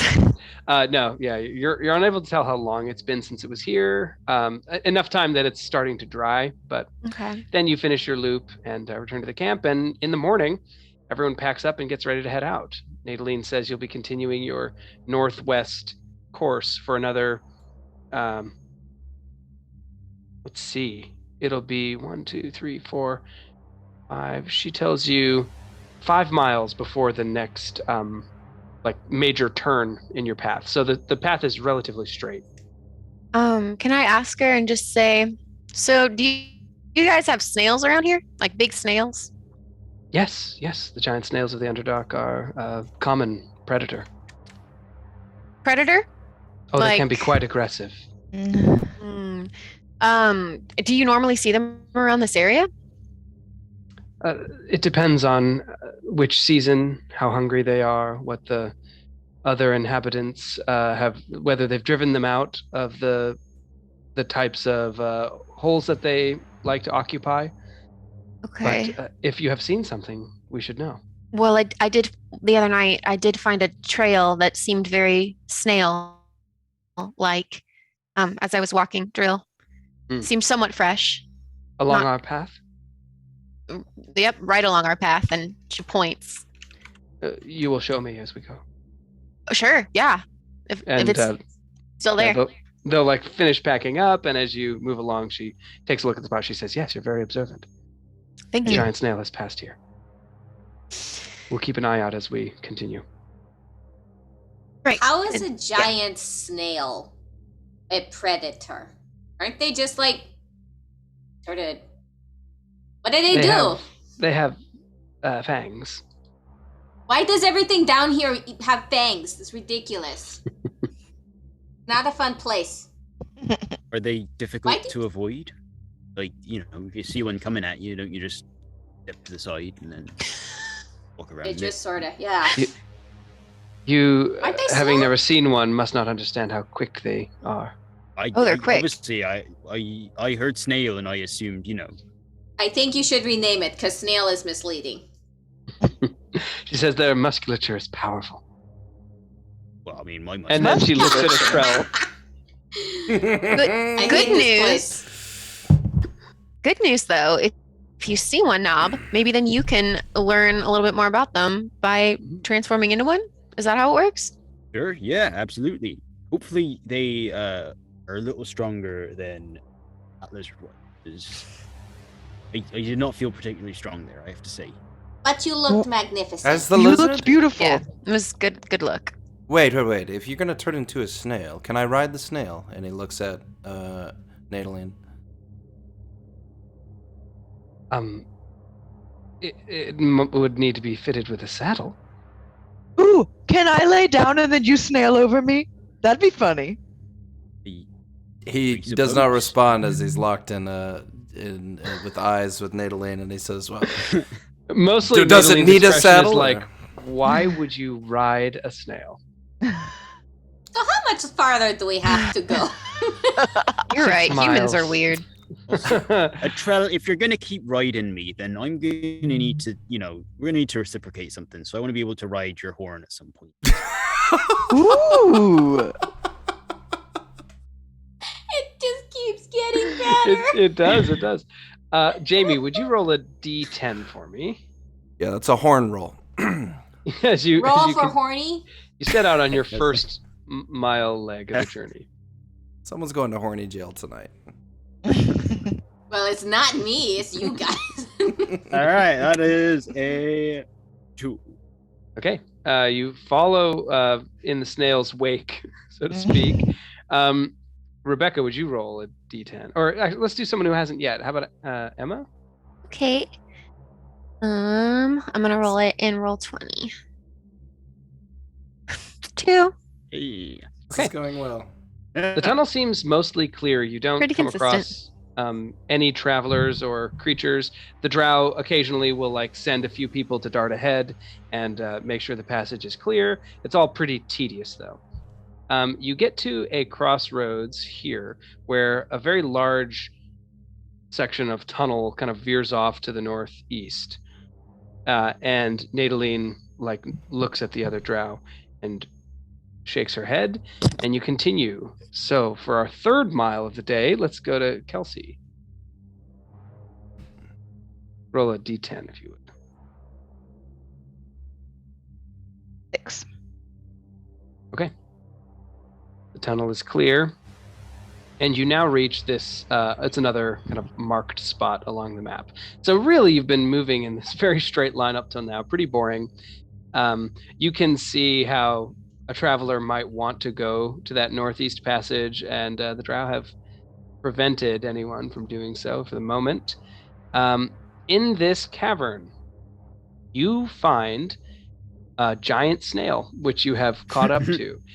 It is in the process of feeding on some kind of reptilian creature. You can see skeletons with ragged flesh as its huge jaws are tearing into this thing. like a wolf doing the head shake. Its body, of course, is like covered in mucus. It's got these huge stalks. Is Good luck Sylvis sleeping the after shell? seeing that. How Alright. tall is it? Oh, it's tall. Yeah, it's like probably Don't. more than 10 feet tall, 15 Okay. feet long. That's How very big tall. is the shell? Like Yeah, in proportion to the rest of it. The shell is like probably proportionately smaller than a normal snail's would be, but it's big. It's taller than you. Hey, does anybody know if these snails have any weaknesses? Maybelline? Maybe we Really? should just not could ask it. engage and just sneak past it. It's pretty distracted. As a kid, we used to put salt on snails and slugs. Jeez.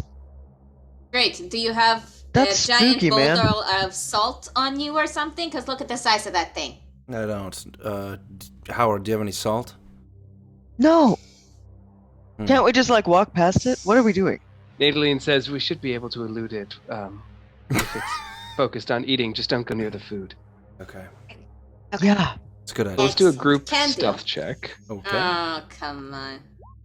25. There's one thing a trail's really good at. It's this. It's sneaking. I did it! A trail! 16 on my own. Knob! Oh, Oh no. I rolled a nat one. Ooh, okay.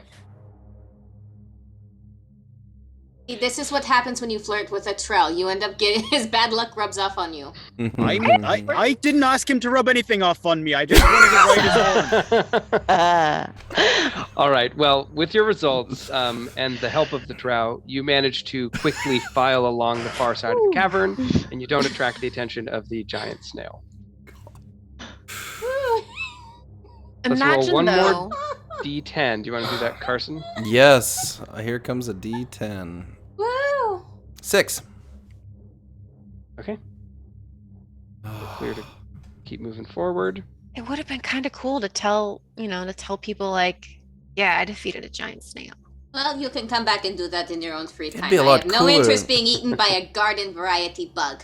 I could turn into one and you could fight me, but I won't. That could be But cool. I won't. But I don't want to hurt you. I think it would be cooler to say that you rode a snail, personally, but I would pay you if you let me fight you as a snail. That'd be neat. How wait. much? I forgot her Nadaline? name. Huh? Nadaline? Nadaline. Nadaline, I was about to call her Nadine. How's Nadaline doing? Like, how's she looking? She seems to be fairly focused on making sure everyone is doing their job along the traveling. You haven't sensed her other than like a couple moments of flirting with a trell. She's not really giving you much heed. She seems to be putting her attention on other things. But as you're considering this question and having the conversation about killing and riding Snail wrestling. knobs, Various snail activities. form, you see the Involving tunnel ahead snails. becomes kind of jagged and a few choke points appear. And there's a little bit of a confusion about where exactly the main concourse of travel goes. If you think of it like you've kind of sort of been on a highway and Mhm. suddenly there's like a big split where these passages go. Ah,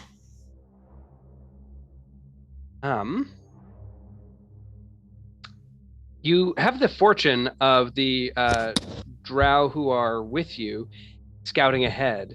And as you do, you can see one of them kind of quickly step back to the group, whisper with Nadaline, and she says, "There are surface dwellers ahead in the tunnels." Oh. More surface dwellers. you just let anyone down here? Friends. Not normally. They should have been killed before they reached this point. Why? Right. Fun times. Okay. What do they look friendly? Do they look hostile? What kind of weapons are we talking about? They are poorly equipped. I saw some swords. Excellent. Well, how about can this? handle We this. go and talk to them. You wait here just to make sure that there's no funny business. She thinks about that. Come on, And they're then more she likely says- to trust us and not fight you. She says, "Very well." I'm very charismatic. I'm very intimidating. I'm okay. She'll give you like a little gesture, like "Be my guest." Go for it. As a specimen. As you approach, you can see right at the nexus of this connection of passages is a huddled group of what mostly look like humans. They're kind of common folk. They look very malnourished. They're not dressed in like clothes. It's pretty cold down here, and they seem to be like shivering and not wearing enough layers, that sort of thing. Are you approaching stealthily or just kind of openly walking up to them? Seeing them ill-equipped, a troll would probably just start openly. striding in. Yeah, I'd rather not spook them. Howard's invisible. I rolled 19 for insight as we approach, just to see if this is a trap or if because Burley's thinking, how did these people make it this far? Mm-hmm. In their body language, you read the sign of the same were-rat folk that you dealt with I wondered. under the hall of the Hey, we know Fireside. these guys. I don't think So we know they're- these guys exactly. Yeah, exactly. They're not Yeah. the exact same Oh, okay. group, That's but they specious. seem to be like, maybe they're Burley, part not of everyone. like the same original group Okay. that split up or Yeah, something. Burley almost attacks Burley- a drow because it Uh-huh. automatically assumes it's the enemy. Automatically assumes these rat people are the same rat people we met before. And they were our friends earlier. Burley. Like they just were Burley. doing their own thing. Hey, I think. Burley. Hey, these guys look familiar. They remind me of those other people that we teamed up with for a little bit up there. The ones that could turn into rats. Just Sure. something about how they stand. I don't know. A troll Hello. walks. Good save, Burley. Are you rat people? He calls to them, or do you need assistance? I think the preferred term might be were-rat people. Maybe. We're at folk. Yeah. Are you rat folk? It sounds like a band name. That sounds like a slur. The foremost woman kind of stands up. You see her hand go to a hilt, and she says, "Don't come any closer." Hmm. The troll We're will not stop. going to hurt you. Do you need help? You are clearly not from around here. What brings you to this place? It's a Well, look- long story. We're looking to help people. To rescue them. We do not need rescue. Okay, have a good day. You- Do- Do you want like some water? Maybe. Yeah, you sound a little hoarse. She kind of looks at the group and she just says, "This is an area that I would best avoid." Oh, we already passed the snail. Okay, so why are you here? You're asking a lot of questions and not giving us a chance to ask any. There was a creature huddling in the darkness ahead in the tunnel.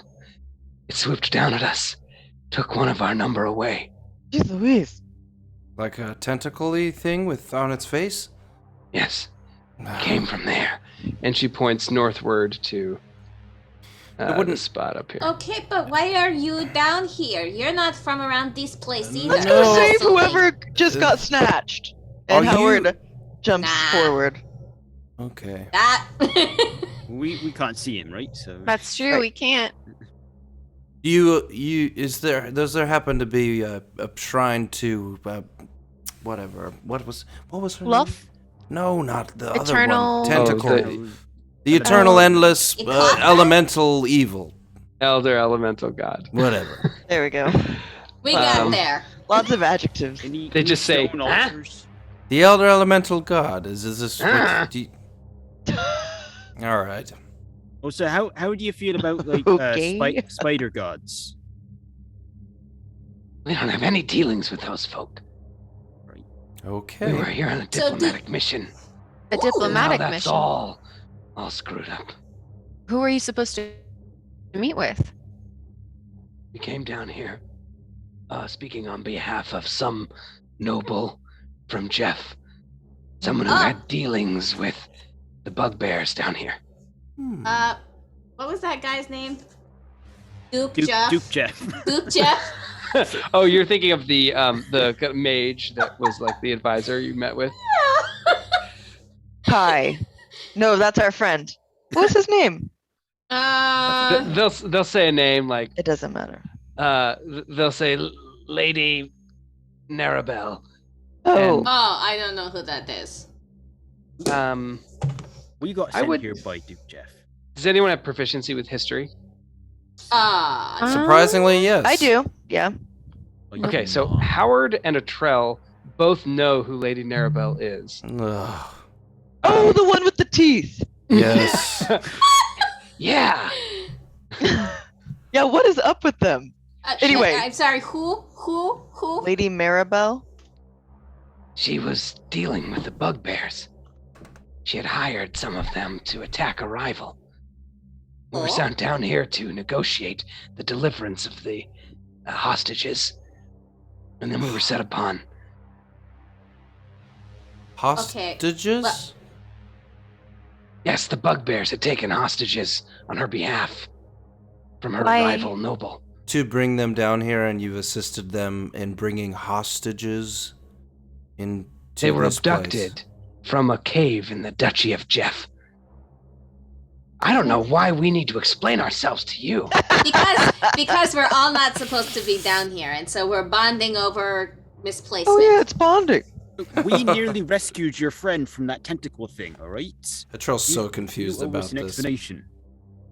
Yeah, I mean, the big takeaway is they're involved somehow in like this kind of political Some Jeff maneuver going bullshit. on in, Yeah. back in Jeff, but it doesn't really have anything to do with your current predicament. Did you want Okay. us to go save your friend, or are we pretty sure that's a done deal? Howard Yes, says go. from behind them. Okay. Go up there. See if you can find him. And this- Venta's like, okay, well, that noble isn't paying me, so I don't really see any reason why I should help. Okay, I'm going back to the others. Not my circus, not my monkeys. They're rats. Thank you. Jellicle songs for Jellicle rats. Jellicle rats, I forgot.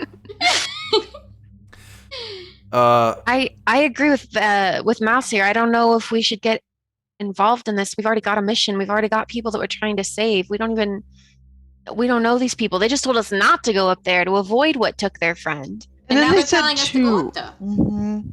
I'm getting mixed messages here. I would like to roll an insight check. Yeah, sounds great.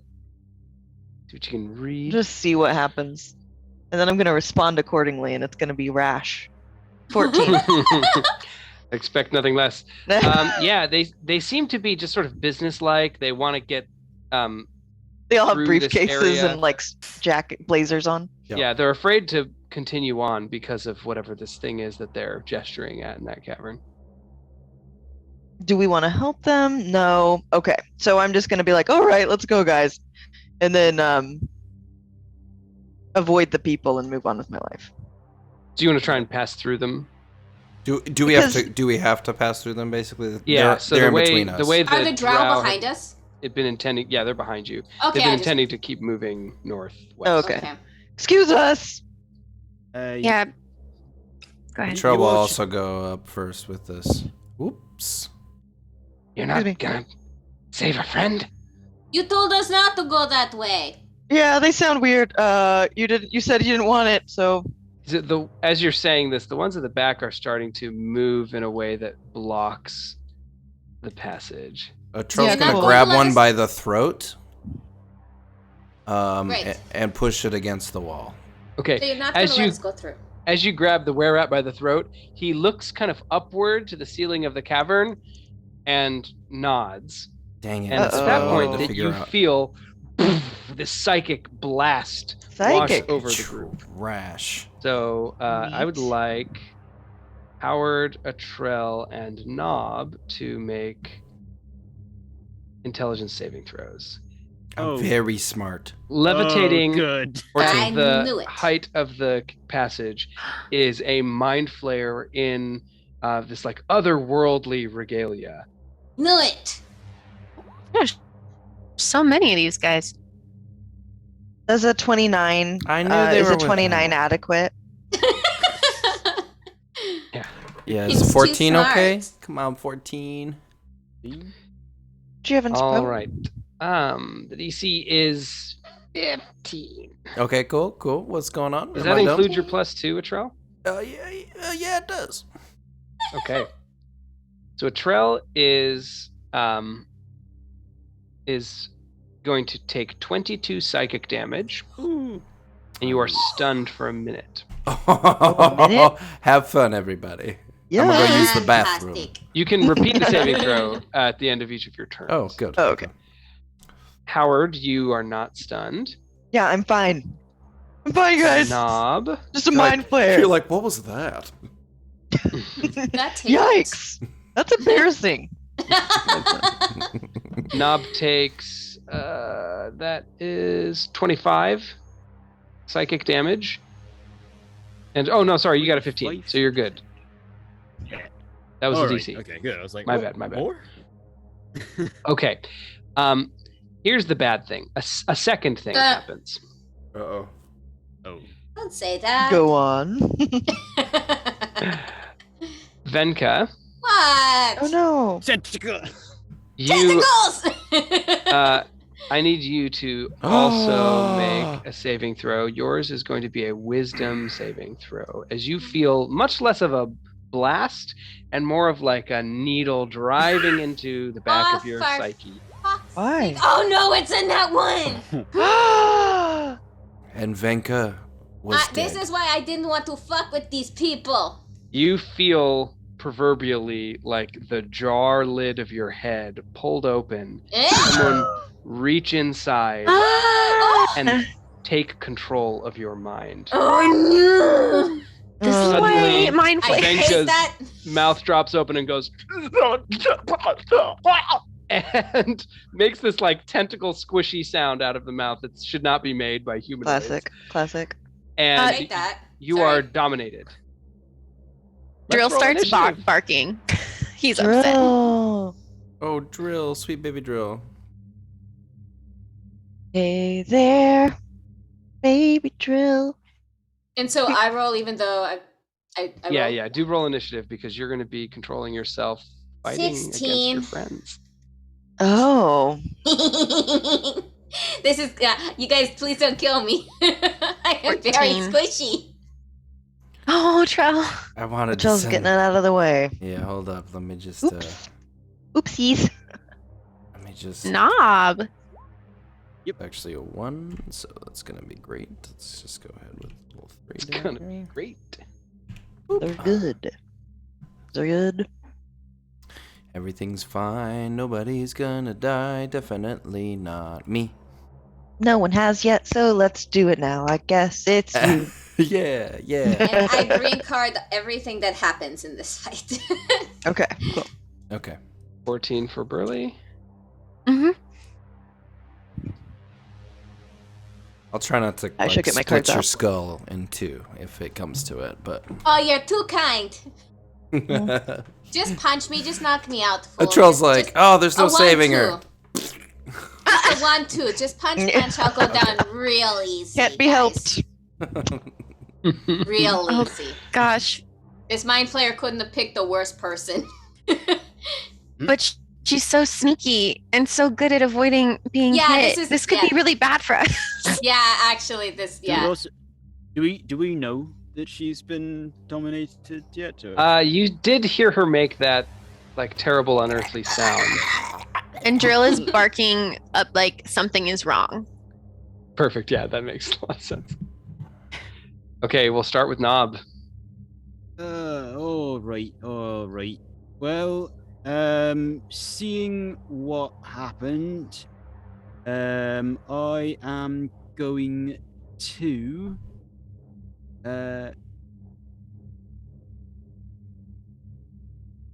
I will conjure Fae.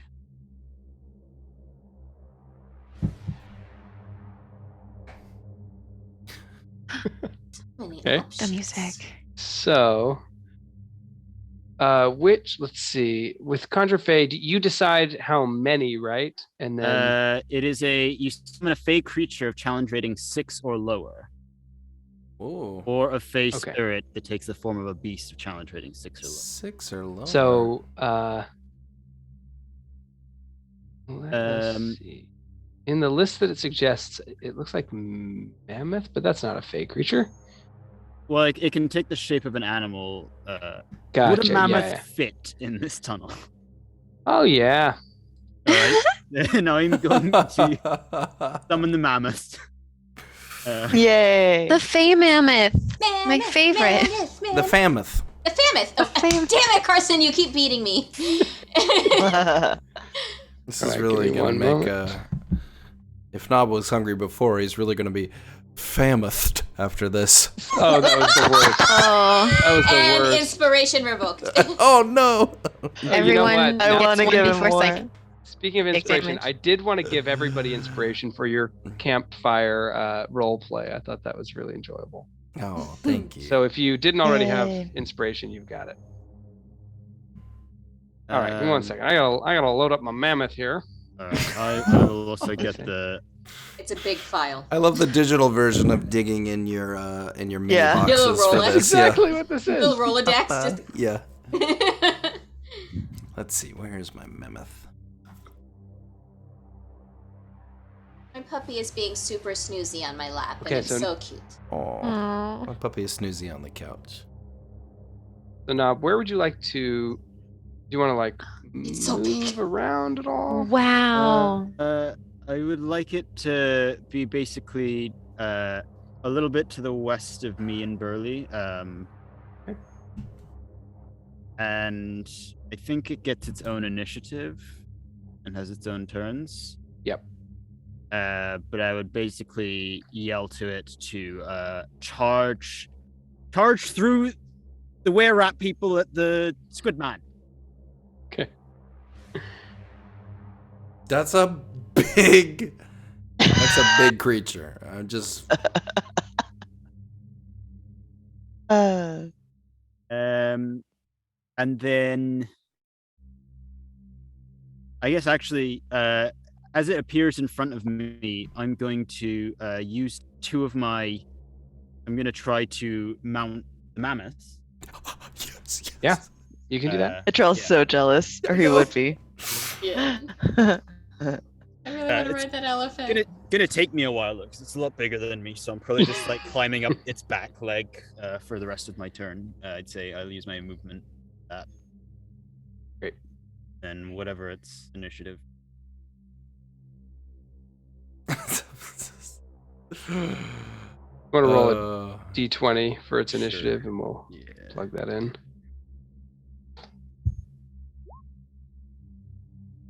Oop, that is. Let's see. It has a -1 to initiative. Oh, that is very low. That's a 4. Okay. Yeah. Do we need to? Here we go. Okay. Excellent. Great. So you've mounted it. You summoned it. All right. That all for Nob? Yeah, I reckon that.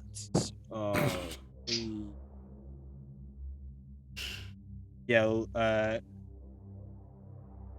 Venka made a weird noise. Atrell, you alright? Atrell's like.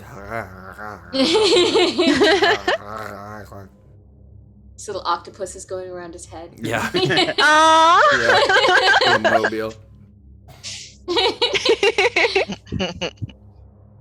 Okay. The were-rats will use their action to all transform into their hybrid. Their arms grow, their teeth lengthen, their face gets kind of like, vaguely snout-shaped. And then we will go to Venka.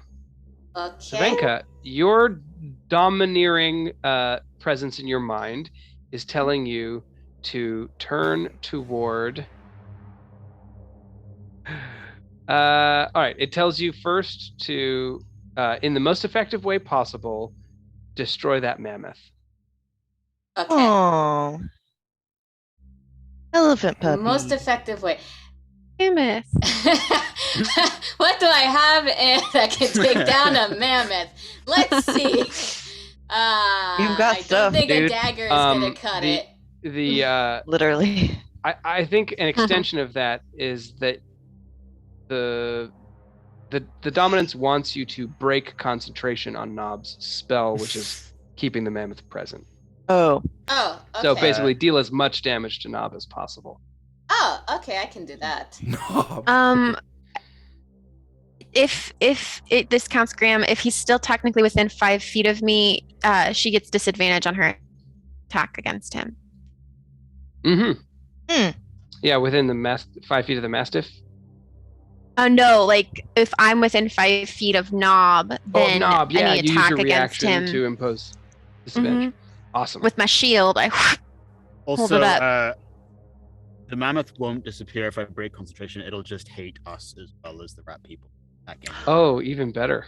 Oh, Oh, Jesus. Oh, should I go for You didn't Nob or say should that. I go for the elephant?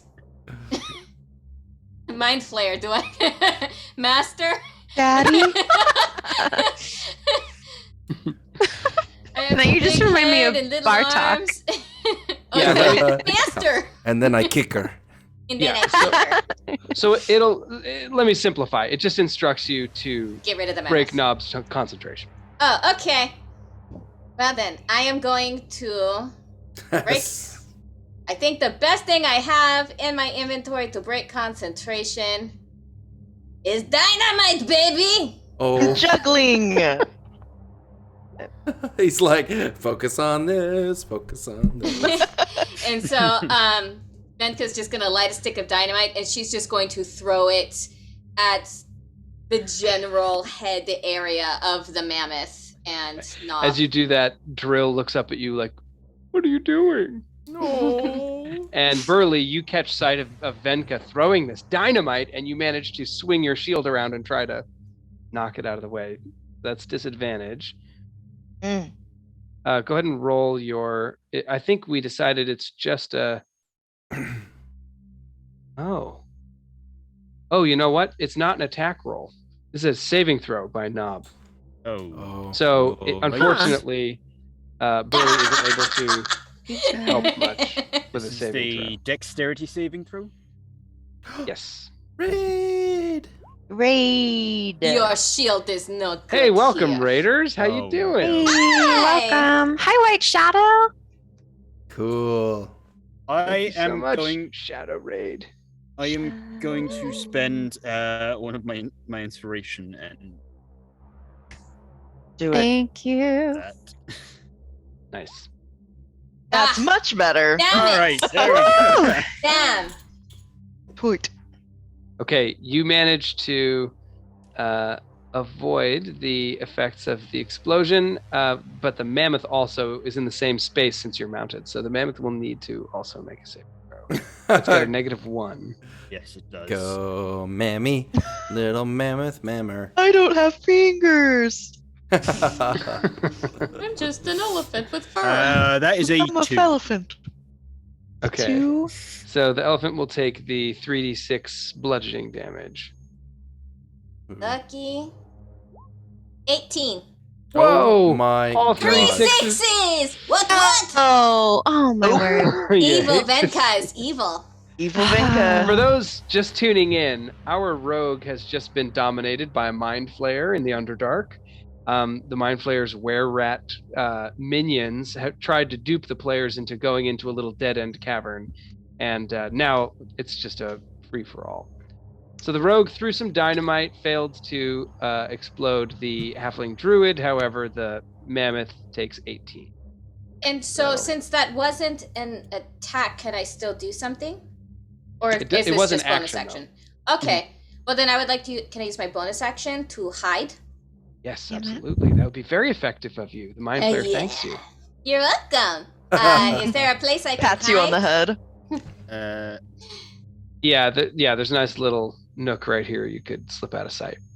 Okay, Venka's gonna slip out of sight and again make herself look really dark so she blends into the shadows. Okay, And make a ice stealth king. check. 33. Jeez Louise. Okay, yeah. Venka does like a little spin and it's just gone. She's gone. Good luck getting rescued. Yeah. You got to save me. I'm My on the brain's mind. been Mind you. sucked out. My brain is sucked out right now. Nob, out of this passage to your kind of northeast, levitating in the air, the mind flayer just slowly comes toward you. Its Ew. tentacles spread open, revealing the mouth, and it Oh shit! wraps Oh, tentacles around your head. Knob. I just want like a screenshot if someone can get that of Graham doing that thing with his eyes That wide, was because that was spooky. terrifying. I was scared from that. There's something scary about someone like looking at their screens and then suddenly looking at the camera. And... It's Yeah, it alarming. changes it. It changes Okay, it. that is a 17 to hit Knob. that hits. Okay, you take 17 psychic damage as well. Oh my You god. are grappled, Knob. and please make an intelligence saving. Oh, there's more throw. than one. I totally missed that. Okay. Yeah. Yeah, I did too. Uh-huh. Well, I didn't. I think this is the first time you've seen the second one. Okay. Oof. We're So that fine. was, 17 psychic damage, intelligence saving throw, Mhm. and I guess I also have to do. Oh my gosh. This is where we Uh, will live. We're gonna be fine. We're gonna be fine. We're fine. We'll be great. We're We, great. we have the drow with us. So, there's other people to fight. You might want Yes. to call them up because Yep. they had sent you ahead. Oh, Oh, good. yeah. That's what then the pup is for. That's what the horn's for, but a trail's gotta wake up. So yeah, Knob, as the mind flayer wraps its tentacles around your head, you feel this like iron will drawing your intelligence toward the teeth at the center of the tentacles, but you're able to kind of keep your head, no pun intended, and you are not stunned. Joke's on you, I've only got 7 intelligence.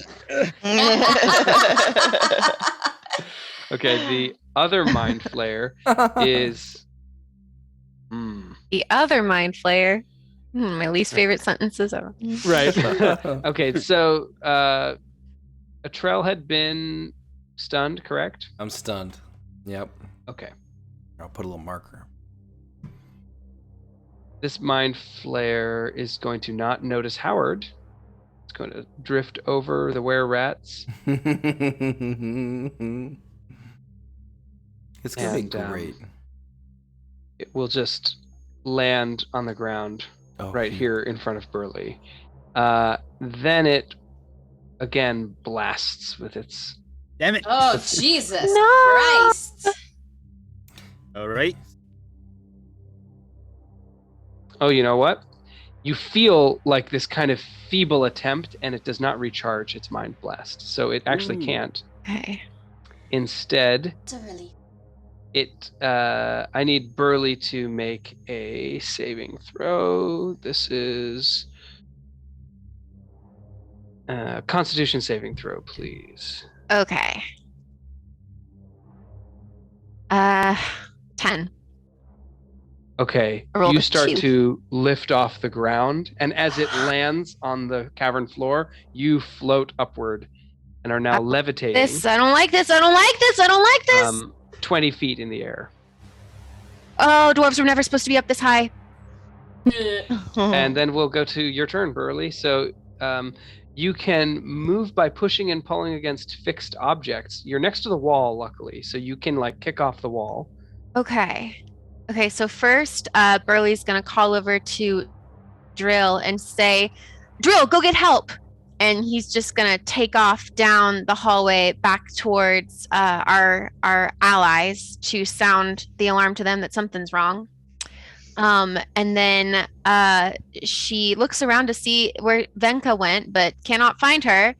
And so instead, she's going to use the wall to kick off and is going to actually, okay, so she's going to first attack with a crossbow this mind flayer, the one that is closest to Knob, and I can still it doesn't have to be a melee attack to use my multi-attack, right, Graham? It can be Correct. okay. So I'm going to start with the crossbow. Okay. First, oh, I rolled the wrong thing. 1 second. Okay, first one is a 16. That hit? 16. I think so. Yes, it does hit. You can feel it's wearing like a breastplate, but you puncture it. Awesome. So the first one, the damage is going to be 4. The second crossbow bolt is a 24 to hit. Ooh, very nice. And that one is going to be 8 piercing damage. And then the third one, just like, oh, the third one does not hit because it's an that one.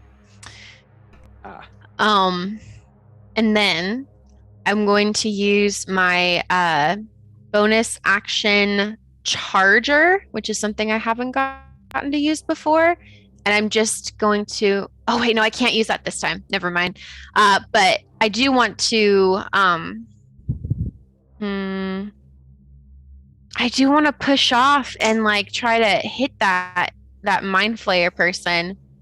So I'm going to use my, I have one extra attack thing that's like a once every long rest or something. So I'm going to, I think, did a lot of things. Yeah, it's called Action Surge. So I'm going to Action Surge to kick off and just like shoot myself like a rocket towards the mind flayer that I was attacking. Okay, make an athletics check. Okay. Actually, since it says I can do one extra action, not necessarily just one extra attack, can my action be to dash? Because if I do that, then I can use my charger bonus action, which is when you use your action to dash and move at least 10 feet, then you can do a bonus attack, or you can push the thing back 10 feet. Yeah, it depends on what you want to do. If your intent is to get as many attacks in as possible, Action Surge will get you 3 more attacks. So Action Surging with another attack is probably the best. But if you want to like knock the Mind Flayer prone and give other people advantage against it, and with your further attacks you'd have advantage, that's totally valid. Just depends on what you want to do. I think that I'll do the first one, and I'll just try to really like cream him. Cool. Like just like get in there and just like slash at him. So make your athletics check. Okay. As you kick off the wall. Ooh, roll. Oh. Okay, rolling. I'm gonna use my inspiration to reroll. Okay. Sure. Because it was really bad, and I don't want it to be that bad. Okay, it's an 11. Okay, 11 will be enough for you to reach the right spot. Okay. You don't manage to like budge the Mind Flayer off of Knob at all, but you're in range now to be able to do your attacks. Okay, so now I'm gonna real quick just like, can I grab a different weapon? Is that allowed? Yeah, you could do that. Mm-hmm. Okay. You probably okay, you had your crossbow out, right? Yeah, I had my light crossbow. You'll just have to drop the crossbow to the cavern floor to be able to draw the sword. Okay. I'll do that now that I'm in melee range, and I'll grab the battle axe and I'm gonna attack. Okay, first attack is a 24. That's a hit. And the damage for that one is 12. Excellent. And then I get my 2 more attacks, you said? Mm-hmm. Okay, second attack is 22. Very nice. And the damage on that one is 9. Third attack is 20. Yes, 20 hits. And the damage on that is 12. Very nice. Okay. Burley finally has her day. Finally has her moment in the sun. Yeah. So as each axe stroke strikes this thing, you're feeling its breastplate start to break apart, and it makes these like terrible sounds. And as you cut open its flesh, you can see instead of a liquid coming out like blood, there's just a burst of vapor, like a steam trail coming out of it. Ugh. Okay. It is these things still are locked weird. on tight to Knob. Did you want to action surge for 3 more attacks? I already did that. Oh, because you had done them. Yeah. But now I am also within 5 feet of Bob again, so disadvantage on attacks against him. Those crossbow attacks, were they against the same mind flayer or the other one? They were against the same one. Okay, perfect. Got that. All right. So Burley has closed the distance and is now, you're still levitating, but you're kind of like on level with the mind flayer, which is also levitating. It's a levitate off. Let me double check if you get to repeat your saving throw on its levitation spell.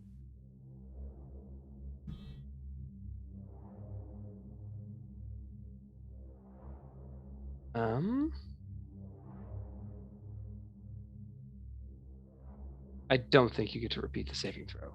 That's okay. Burley's still very uncomfortable being in the air. Not her favorite place to be, but she's channeling that discomfort into trying to kill this mind flayer. Great. Okay, Howard, your turn. Okay. How far up in the sky are the mind flayers levitating? The one that's on par with Burley, they're both about we'll call it 15 feet off the ground, just right up on level with the mammoth's back. Okay. I'm going to cast a big fireball. Just doing it. Okay. And we'll do a big one. So they have to make a saving throw. It is a Dex. Yeah, Dex save. Okay, let's do some dex saves. We got 2 mind flayers caught in it. Are you positioning it that you, let's see how many of Yeah, those I'm putting are- it right in the middle here so that it'll also get this lady and this lady and this lady, I think, and this guy. Okay, if you want to also get both mind flayers, it means all the 6 that are on your left there will not Should be in the area. Okay, yeah, that makes sense. Boom. Okay, the 2 mind flayers, 1 succeeds, 1 fails. Okay. Then I'll do 1, 2, 3, 4, 5 more were rats. 1, 2, 3, 4, 5. So it's 46 points of damage to the. Oh, I'll wait. No problem. Kill them. Only 1 were rat succeeds, the one that's next to a trail. So it's 23 for the succeeders and 46 for the failers. Very cool. You found their main weakness, magical damage. The were-rats just crumple and die, except for the one next to a trail. When Wow. when that flame clears the room, their like bones are breaking apart like ash. Oh my gosh. Oh.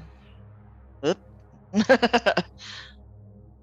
We made And, such good friends with the other ones. Yeah. Ooh, guess They were what? nice The and mind these ones flayer are that was mean. grabbing Knob. As Knob, this flames just to like totally wrap around you, not burning you, but Mhm. when you open your eyes again, the tentacles have released your face, and the mind flayer is falling, just completely charred and clatters on the ground. Its head like breaks apart like a burned piece of wood. Cool. Mm. Howard can be a little scary sometimes. Brilliant, but scary. Okay. So Venka's fun. free, right? Yes. Also? Well, Oh, yes. Was that yes. the one controlling her? Oh, Venka, okay. you feel the domination spell end. Well done. And I'm going to say that Howard is invisible, but he's going to take some movement to hide in this area. Because I would assume that people like heard me and stuff over here, so he's just going to move over here, try to hide. Should I roll stealth or no? Yeah, go ahead with advantage. 17. well done. Okay. And if that's all, we'll go to the That's mammoth. So I will tell it, squish the other squid man. Okay. And I want him to Nice. make a gore attack against. Great. What I just realized though is when you mounted it, it became a controlled mount, which means it loses its own initiative and just jumps onto yours. Okay. All right. So I'm going to take it off the order, and we'll have it go on your turn. So it's actually a trail. You can repeat your saving throw. Then we'll get the were-rats, Here and then the we mount. go. It's The nice thing about the controlled mount is that you can coordinate your actions a little bit better because you're like on it and Right. controlling it. So you can have it say attack and dash, and then you do your attack right after to kind of load things on. It was int, right? That's right. 17. 17. DC was 15. You Oh, suddenly Yay! Wake Yay! up. All right. Looney And that's the end of your turn. That'll do it. All right. The were-rats, fortunately, don't get advantage against you, but they descend upon you. Bring it on, little rat efforts.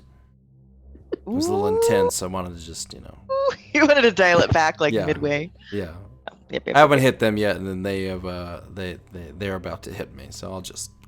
Okay, so we're going to get 5 of the were-rats attacking Atrell. Oh, so good. Yes. Okay, they're biting. Mm. All right, and 11 misses. 7 misses. Mhm. Wow. Uh-huh. A natural 1, Uh-huh. Oh my god! Wow. a 20, That Someone hits. had to hit. Yeah. and another miss. So those are the bites. Then they all swing with their swords. Okay. So I need Atrell, as the teeth sink into you, I need you to decide whether you would like me to roll your saving throw, I'm or obsessed. if you would like to roll your saving throw at a later time. He's gonna be a were-rat. Scandalized. Well, Excited! Scandala. wait, I kind of have a little bit of a. Missing tooth rat man. I'm a little titillated by this. Why don't you do it and keep it a secret? Okay. Ooh. What's your Constitution bonus? For saves, Mhm. it's 6. And you get the Plus extra. 6. That includes that the extra, extra 2. yeah. It includes the 2 and then also the 1 from my cloak of protection. Oh, well Mhm. then. Okay, excellent. You don't know what happens. You just feel it biting into your flesh, and it hurts. you little. The damage is 8 piercing. Mm-hmm. Good. Then we got some sword attacks. It looks like 1, 2, 3, 4, 5. Yeah, 1 hit with a 19, Okay. and that is for 7 piercing. Okay. It's like the like all the Ewoks like banging on up. Yeah. Right. Yeah. Okay, Knob, back to you, and you All can right. do your Yep. bounce actions. He is going because he has a reach of 10, so I don't think he has to move where he is. Great. So that's a 26 to hit. Woo! Yeah, it just swings its tusks up at the Mind Flayer, connects. How much damage? 8, 7, 26 damage. What? Woo! Okay. Scoop. Ooh. You're killing it. You guys are doing great. Okay. Yeah, the Mind Flayer gets gored and quickly, like you see it slide itself off of the tusk and try to start backing up. Does the Mammoth have multi-attack? It does not. Okay. Unless I charge. And then Nob is going to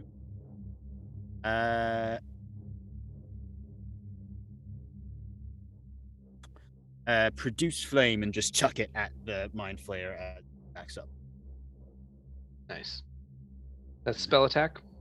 That is a spell attack. That is a ranged spell attack. Roll. This is escalated to the point of the theme music. We're here. We're here. I believe that's an 11. 22. Okay. Which 22 hits. deals 8 fire damage. Excellent. Keep your tentacles out of my brain! I suppose I will get the mammoth to move. Sure. To the rat people. Stomping on the sort of ashen corpses of the other ones as it moves Great. past. Okay. So it'll advance to there. Does that move us on to Venka? Yeah. So Venka feels that control just leave her mind, and she is at first very shaken because she trusts herself more than anyone. Her brain is her life, and she's very mad, and so she's gonna draw her crossbow. I'm going to move the 10 feet this way, and she is going to fire a crossbow at this here. And right before she fires it, she's going to find it on her list. She is going to she's gonna yell out a very dirty phrase that she picked up on the streets, and in dwarvish, and she's just like Zalupa Konskaya, and she's just gonna fire at it. And Awesome. 17. 17 hits. And you've got your mammoth ally within 5 feet, so that sneak attack happens. What? Ooh, yeah. 28 damage. Still up. Awesome. And I am going to use my bonus action to... Let's see. I think I'm going to hide again and move back into that corner that I was in to just out of sight, out of mind flare, you know? Oh, wow. Just some inspiration. Yeah. I haven't used any of them. Oh, okay. keep You're only going to forgetting. have one instance of inspiration. I know. And then make your stealth check to hide. Okay. And then Nadaline and her cavalry are coming in. When Burley hears that curse, she goes to look down and say, "Do you kiss your mother with that mouth?" But then I have no already mother. it comes from nowhere. I can't see where Venka is. How does she Why is do it that? not working? I click it to you. 22. Okay, you are hidden at a rating of 22. Okay, Nadaline and her drow companions charge in. Nadaline sees the mind flare and mutters a curse as well in her own language.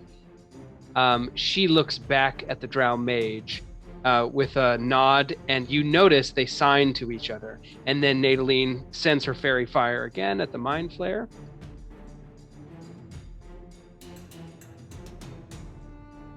Its saving throw is an 18. It does not get fairy fired.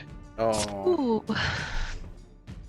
So, however, the drow mage is going to Howard cast- reveals his location because he says weak sauce.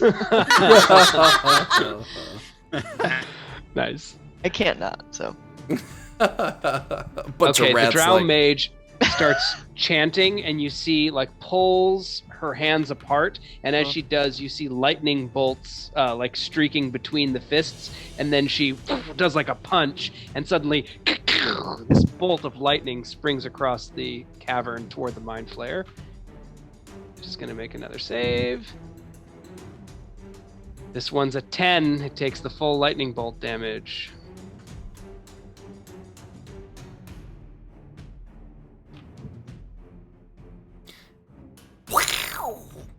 Yeah, that was more of a cougar than lightning. That sounded like a mad cat. Lightning cougar. A mad cat! Yeah. All right, that's 31 lightning damage. Whoa! Yeah. Holy crap! The elite warrior is just going to kind of advance to it, and that's all she can do. The others are going to kind of still keep their distance, but they're all loading their crossbows. And we'll go to the Mind Flayer. Mind Flayer, the Mind This Flayer guy's looks still at the running drow elite warrior coming toward it, and you see it just sort of lock its glowing red eyes on her. Anna.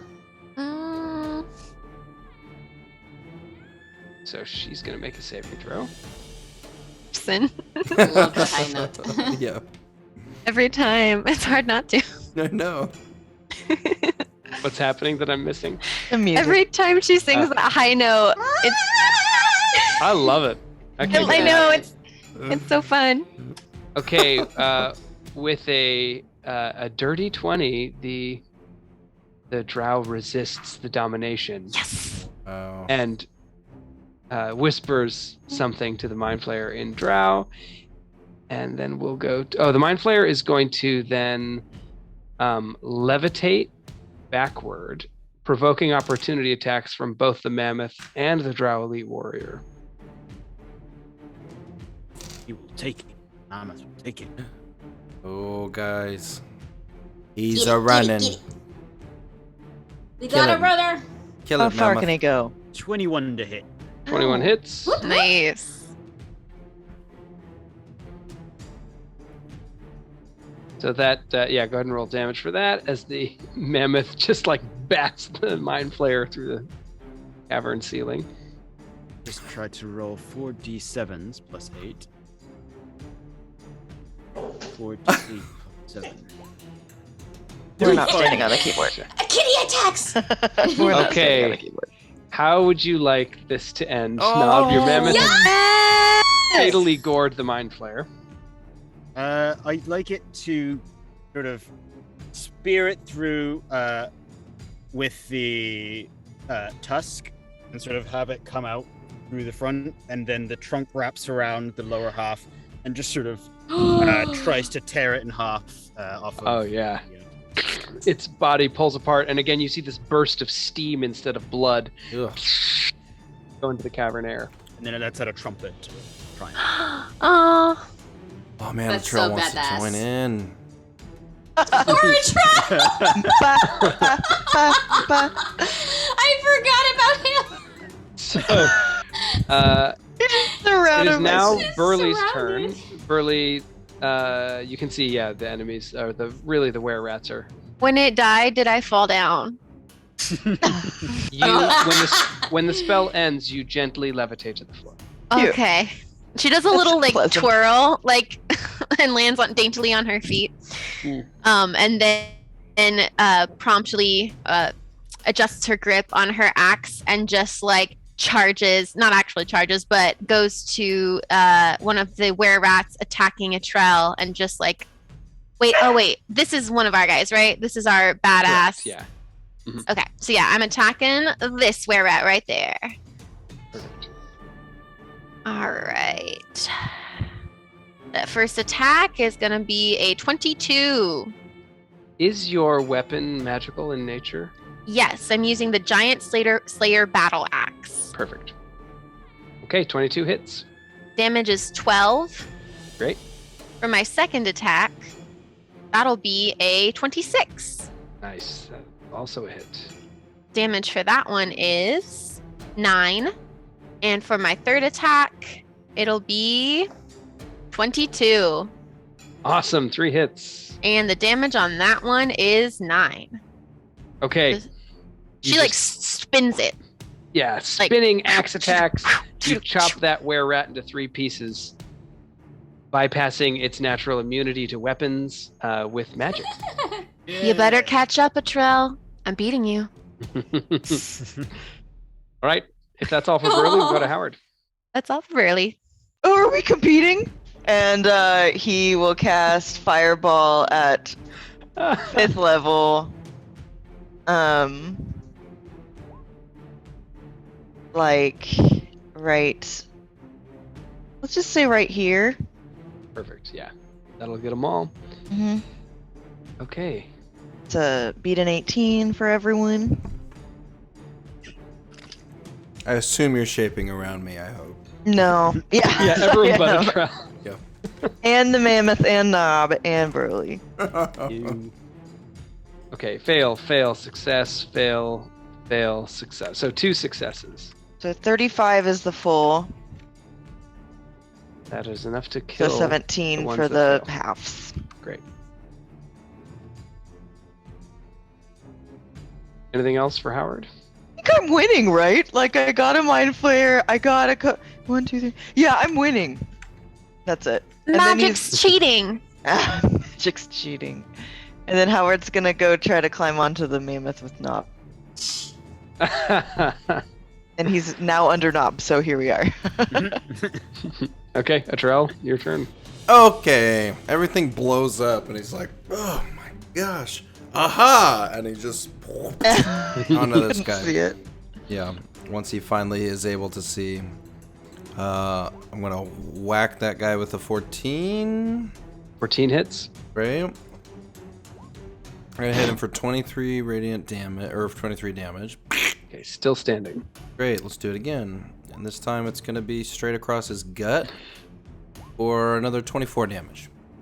That will do it. The were-rat just and then is disemboweled and collapses. And he's like, "I'm winning!" And then he's gonna move Words over aren't his this strong one, suit. rushing straight at it. I'm winning. It won. All right. This were-rat does not look like they're interested in a fight. They drop their weapon, hold their hands up, and say, "Please, please let me just get passage to the surface. Will a 14 hit it? I've got a cousin in blah!" Yeah, okay, 14 great. hits. Great. And I smite it with level 4. Level 4. Yeah, sure, why not? That's 5d8 radiant. Oh, yep. That's max smite, baby. Damn. Expand it. You're like, okay, ready for bed. Yeah, I'm getting tired. Swing. You just one shot cleave it. Ah. That is the end of the fight. Howard takes his ring off and says, "Look, a troll, I'm on it." He turns around. Yeah. And same thing for Betrayal. Ah! When he sees this mammoth actually now for the first time. Venka, where are you? Like Venka's just like Did you standing. just circle yourself? Get out of here. I'm here. Dr- Venka's gonna step out from the shadows, looking a little like ashamed. Drill runs up to you and is just like very concerned, puts his front paws on your shoulders, No, licks no, your face. No, down, dog. That's his way of telling you that he cares about you. Great. Can you do it from a distance? No. And she's gonna like shove the dog that's basically like her height off. Yeah. What's not fun happening at a distance is having dynamite thrown at you. Who threw dynamite? No one? You I think? don't know. Anyone could have dynamite, not just me. Venka did. Venka threw dynamite because she was flayed. By Oh. the mind flare? Yeah. And Bentka's gonna like walk up to Knob, like kind of ashamed, and she's like, "I'm sorry I threw dynamite at you." Do you want a health she's potion? gonna she's gonna give him her goblet that's made out of lapis lazuli. Oh. Sorry. Aww. I can't believe I wasted a dynamite. Stupid mind flayer. Nob enjoys being higher than Venka for one of the first times because he's sitting on top of the mammoth, is magnanimously down to take the goblet. Don't get used to Apology that. That accepted. And then a trail swings his leg over the top right behind you, Knob. everybody is on the mammoth right Everybody getting on the I mammoth? prefer to keep my feet firmly on the ground. Thank you very much. now. Yeah, no, I'll be down here, thanks. Let's just ride it. This is fun. It is quite fun. You go ahead. I'm sandwiched in up. between I Knob want and to Howard. ride it. I want to ride Yeah, it. Pick yeah. me up. Yeah. Wait, no, I threw dynamite at it. It probably doesn't like me. I mean, it's listening to me. It's not a real mammoth, really. It's like a fey creature. Just don't hurt me, and it won't hurt. Hurt me, and like, Oh, okay. Pick me up. oh, yeah, come on, come here. Oh, it's nice being this tall. This is fun. Right? Told you. Atrell, is this what it's like for you every day? Yes. It's definitely this being this Are- tall. Are you okay? That bite looks bad. The what? He like looks back down. He's like, oh, yeah, I'm a little. Because she's like sitting behind him. Yeah, it's like, wow, would you look? Ew, it's gross looking. Why'd you Ow. let it Wait. bite you? I didn't let it. I mean, the first we showed up, and then all of a sudden I couldn't see anything, and then all Yeah, of a no, sudden I a million rats were trying to. Imagine how I felt. I was being controlled by something else and wasted dynamite. I'm throwing it at a stupid mammoth. What a waste. What a I only waste. have one stick left. Sorry. So, I think that Howard's gonna say, anybody who wants to go where we're going better get on. And I takes think- out a potion of speed and is getting ready to feed it to the mammoth. Holy. I don't think everybody can fit on the mammoth, can they? How big are mammoths? It could easily carry 4, but not everyone. Have fun. We'll catch up. Well, Feel no, free I'm to gonna- trigger any traps for us. Yeah, Bye. Venka sees the potion and she immediately slides down off the mammoth, and she's gonna, because she's not leaving. What's her face? Nadaline. Well, Atrell reaches his hand Needle down to quill. Nadaline. Atrell's like, "Take a ride." To Make a Nadaline. persuasion check. Oh. Critical success. Ooh, with a 27, she kind of looks up at you, sheathes her sword, and takes your hand, and jumps up onto the mammoth God damn, yes. right beside you. Yes, Oh no. spider Fucking mammoth, witch. so I could keep an eye on her, and then you just give her my seat. Rude. He's not listening to you. And so I feed the speed potion to the mammoth and we go. She says, just a little while. And then this big trumpet goes, and the thing boom, boom, boom, boom, boom, boom, just thunders down. And Atrell pulls you his see- horn out as well. Oh my god. They are going to attract so I much hope attention. it's worth it. Blow your trumpet. Go on. So Nadaline is like, quickly, right, and the mammoth, which barely fits through that corridor, like thunders northwest along the passage. Burley, while you're kind of left in that tunnel, you can see tracks and signs of the were-rat habitation in the southern tunnels. Can I go see if I find anything there? Like Yeah. investigate a little bit, see if they've have any items Sure. or Ooh, items? hey mouse, you wanna come check out this habitat with me? I mean, yeah, sure, I guess. And she just kind of like looks over at these drow who she has no capability of communicating with, and she's just like, I guess we're going this way. We might find something interesting. Yeah, no, I'm down for that. I'm just like, what are we gonna do? We can't talk to nobody. We're stuck here with all these drow. Oh, we'll figure it out. The people with the big booms just left. I'm sure we can follow the tracks of the giant fey mammoth. Oh, yeah. So the tunnel ceiling slopes downward and gets pretty low. Fortunately, with your size, you think you'd be able to crawl through this kind of low-ceilinged, wide tunnel. Dwarves! Okay, I do. Okay, crawling through. There's clearly a dwelling back here. You guess that they would transform into their rat form and crawl under and then transform back if they wanted. There's like a big nest made out of animal skins, and old cloth, bones, etc. And you think you could kind of root around in that and see what they might have possessed or hidden? Sure, why not? I'm looking to see if I can find any kind of like weapons or items or anything that might be worth pillaging, scavenging, taking. Can either I or. offer an assistance with that so that she... Yeah, sure. Make It's an investigation check with advantage. Okay. Drawing some of the cloth and bones aside, you do see a kind of dull olive-colored cloak. Ooh, my second, I got a 12 is the highest one I got. Okay.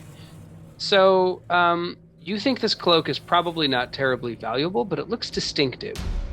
And there's like an insignia on it. But it's nothing you recognize, just like a particular stylized pattern. But you think, well, With a 12 investigation, like you never know when like a piece of clothing that's identifiable like that might be able to come in handy. Okay. Well, I was offering her. You also find a little stash of rings. Ooh. There's Hey. one for each of the were-rats number. There were 12 of them, I think. So, Ooh. is that right? 1, 2, 3, I 4, found 5. some rings over here. Can I share them with. Can I look at the rings to see if there's any carvings on them or insignia? They just are like gold bands set with a moonstone. You think they're pretty valuable. We're not sharing these with the others. That's fine. They got the By me. mammoth ride, we got the bling. I put my hand up for like a high five. Yeah! And I divide the rings in half and give half to Mouse. And I keep half and keep the cloak. Okay. All right. Do you think we should probably try to catch up with them now? Yeah, guess. Cut to the others. I'll go like, see. How long does the potion last? And- 1 minute. Okay. Oh, that's it. But what a minute it was. Oh yeah. When you're with a trail, you only need 1 minute. How are the drow feeling about the fact that their leader just took off on a mammoth and has been flirting with this guy? with I mean, a I know they hunky probably... human. Yeah, the hunky human. The rest of the drow women don't seem to be bothered in any way. Make another insight check.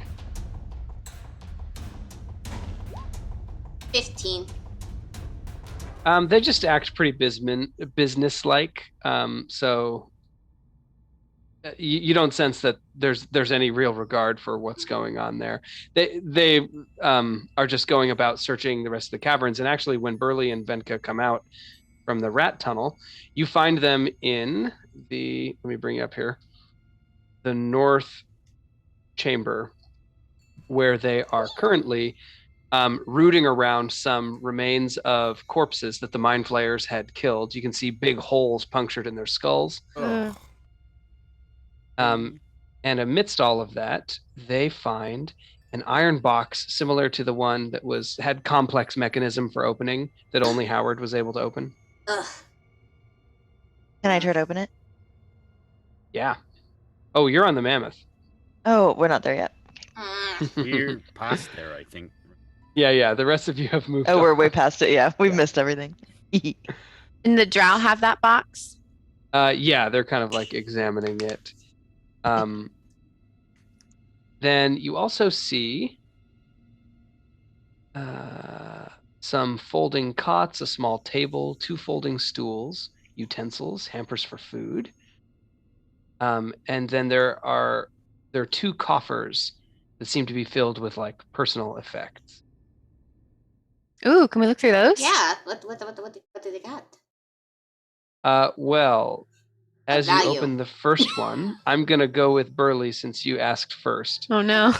Please make a Oh no. saving throw. This will be a Which dexterity kind? saving throw. Okay. Nat 20. Okay, as you go to lift the lid, you see a needle come up about 6 inches, and you manage to pull your hand back, and you are not Careful. poisoned. Oh. Once that happens, you can easily remove the contraption that sprung the needle, and underneath you see a healing potion, Swink. a very, very, very large and valuable looking gem. It's like a strong green color with like this beautiful glittering translucence. Becca's I'll like, take that. And then a pile of gold pieces. Once you dump them out, you count them. There's 200 gold pieces. Is that between both of the coffers or just the first one? That's just the first one. Okay, so Can I I I spent turned about an Carefully. hour carefully counting them. Yeah, can I carefully... I turn to Venka and I say, "Do you want to check the other one and see what you find?" Yeah, but I have a sinking suspicion. But yes, I would like to, and like first check it for traps before I open it. Yeah, make an investigation. You can have advantage since you saw the previous one. How much gold Nat was that? 20, 22. We 200 both got gold nat pieces. 20s. Thank you. Yes, so with your 22 investigation, you easily find the needle mechanism, and you can make a dexterity check with your proficiency bonus from Thieves' Tools to disable it.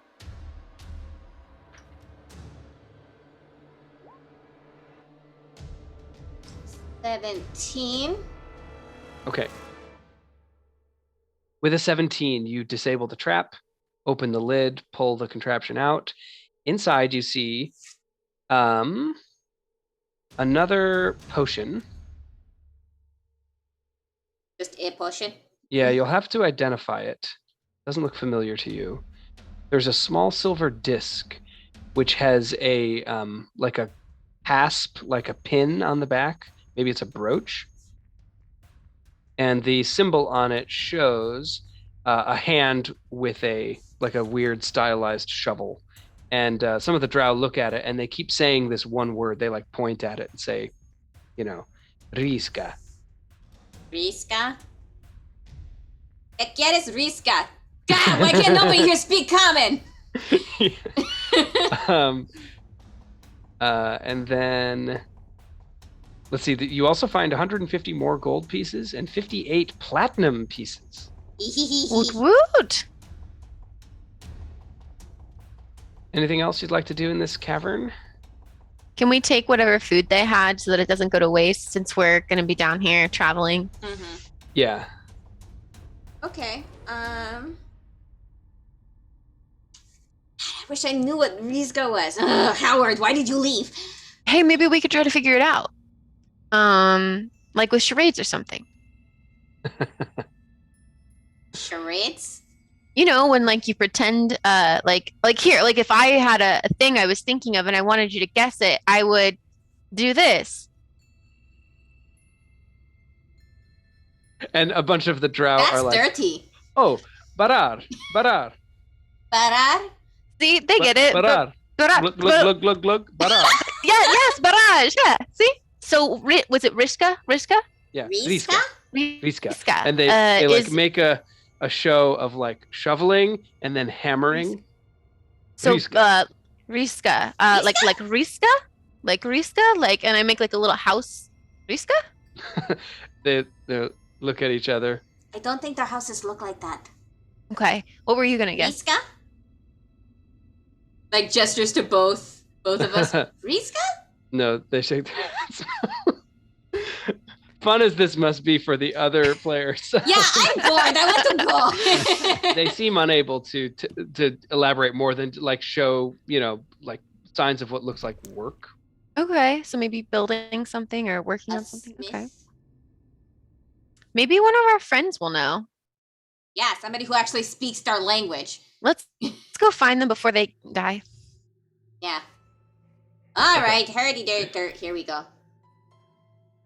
All right, as you leave the cavern, you eventually meet up with your friends in the tunnel ahead where the mammoth has gotten winded and is like... Oh, that poor creature.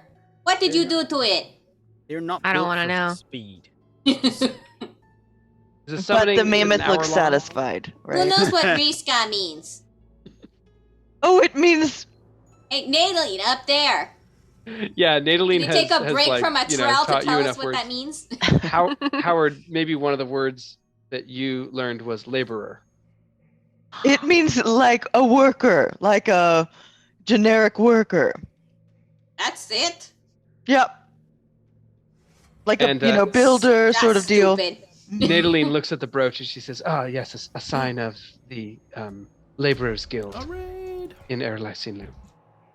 Ah, Evidently, A some of our raid? people were entrapped here." Woohoo. that's a shame. Real shame. She's gonna pocket it. Okay, great. Well, that was a fun little...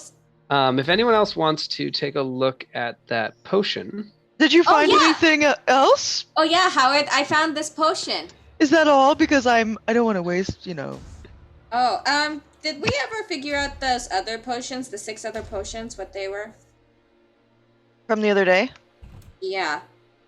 Yeah. I think that was The speed greater- potions, and then there was a poison in there. There was a great. Oh yeah, you're right. I Greater just found it. healing. Right. Yeah. Yeah. those drow found something like a little box cube thing that looked interesting. Oh yeah, there was a box cube thing like the one you opened before. But first, what's this potion? Okay. The drow that's jeez. holding it is like kind of holds it back and is like, Don't I be help? selfish. Yeah, I'll. Howard offers to help in drowish. great. Yeah. And Nadaline like snaps at her and she hands it over like sulkily. Mm. And Howard, you can figure it out pretty quickly. You're now Mhm. familiar with the puzzle. It's like, it's not a Rubik's Cube, but it's like, moving pieces like that. Codex. And you click, open it up. Inside there is a little emblem. Looks like a some kind of charm or amulet that is in a shape you do not recognize. Like it looks like some kind of otherworldly symbol. Hmm. Okay. Then also inside there. Gotta get back to my page here. You find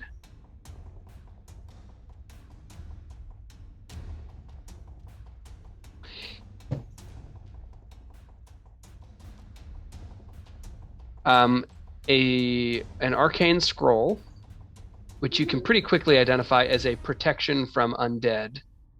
Scroll of protection from undead. Ooh. As well as a second layered underneath it, which is a scroll of protection from demons. Oh. Nice. So these aren't spell scrolls per se, but you can use an action to read them and discharge all the magic. And they create an area that those types of creatures, I believe, can't enter. Do you have to be someone who could originally have cast one of those to do it? No. Okay. No. Because they're not spell scrolls, anyone can Yeah. use them. Okay. So I explain that to everyone, and I'm out. Who wants the scrolls? Anybody can use them. What do they do? Well, They protect from undead or protect from demons. I can't really Oh. carry them. Right. I'll keep them. I don't think that's in my line of work, really. Cool. I'll take the Magic amulet. is cheating. Sure. I don't really deal with undead and that sort on my daily life. Yeah, so I don't okay. either. You know why? Because of magic. Yeah. Hey, what's this potion? It's a. What is it, Graham? Oh, yes. Make an Arcana check, please. I just did identify. Oh, perfect. You cast Identify, and you learn its properties. It is a potion of polymorph self.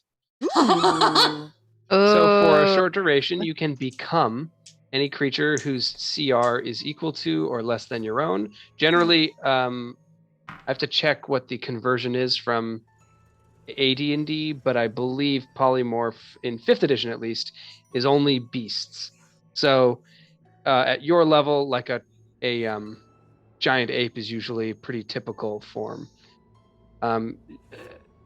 Usually you have to have seen the creature for a potion like this to transform you into it. So I'm going to say that a T-Rex is not a valid form Okay. for this potion. I think I should have this.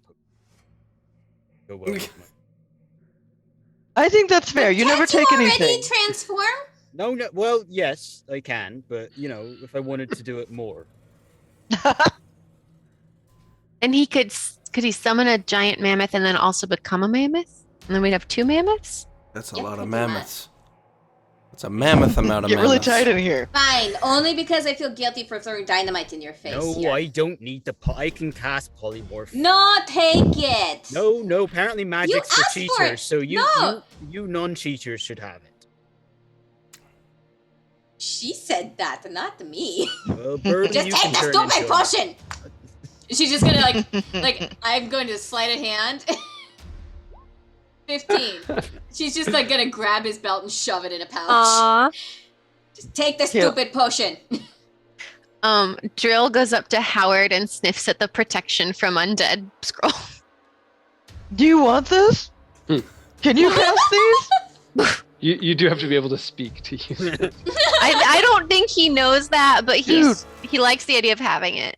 Dude, you have to be able to speak to use this. I'm gonna keep it. It's gonna be the backpack. It can be yours, but I'm gonna carry it, okay? He says like a parent. Oh my gosh. I want to do something mean to Burley. I just can't figure out what. Burley's just proud because she doesn't have any magic. I know. And so she's got to act like she doesn't want it. I can pour some of this potion into her drink and turn her into an ape or something. That's funny. Nadaline says, if you're quite finished, we have another mile to go before we can rest. Okay, jeez. Sounds good. All right. Let's have someone roll one more d10, and then we will wrap things up here. Carson? I will do it. Or no, you doing it, Jamie? Star sign. If an hour's gone by, the mammoth solves pile of hair. Great. Yeah, so as you traverse the next mile, the mammoth becomes a pile of hair. I love it. Oh. Oh, we can sleep on it. Okay. The passage ahead is clear. You find yourselves in a little nook where the drow cast a darkness spell and set up camp. They say we are getting close to the waypoint. There are other creatures than drow who frequent this passage. Best to remain under cover of darkness. Is it more dangerous than what we've already encountered? Yes. If you were not with us, I'm sure you would be killed. Debatable. We've done all right. You mean to say like they are watching us now, or where we are going? Your protection. Where we are affords us? going. I The see. waypoint is a crossroads for Underdark transportation. You'll find many types of creatures there, some in the drow's service, and some serving their own volitions and hungers. Wait, you don't all rule the Underdark? Like your king? No, our influence goes far. In these main passageways, we have some level of dominance over. But there are many things under here. The Svevneblin, for example, are a troublesome group. Gesundheit. I'm gonna make a survival check. Someone in the chat said they wanted to make a survival check, so I'm gonna do it to see if there are any other tracks or anything. 21. Okay. Yeah. Go Howard. Wow. Ooh, 21! It doesn't Okay. always get that good for the houster. Let us Start. see. I'm keeping it. Did it work? You don't Come get on. to. I'm playing the game. Citrusly. I'm sorry, what? I know, I was pronouncing all of it. Yeah, arguing with the chat. Tersigni? So with a 21, you find a huge confusing mass of footprints, like you're looking at, a footpath highway or something. You recognize boot prints that are probably belong to other drow. You see even like hand cart ruts that have been kind of, what's the word I'm thinking of? Like dug into the cavern floor. Howard is like crouched on the ground and is like, like the survivaliest he's ever been, wearing like slacks and a robe. Like it's not natural looking, but he's pretty. He feels like a total badass. Great. Yeah, you also see the signs of bugbears and trolls who have passed by nearby. The trolls are identifiable by the distinct green mucus they leave behind and their very large footprints. Troll bogey. Yeah. Yes. Troll in the dungeon. Yeah. Well, as you curl up for a night's rest, Nadaline looks at you and says, I hope you'll spend a good night. Rest up. Tomorrow may be quite trying.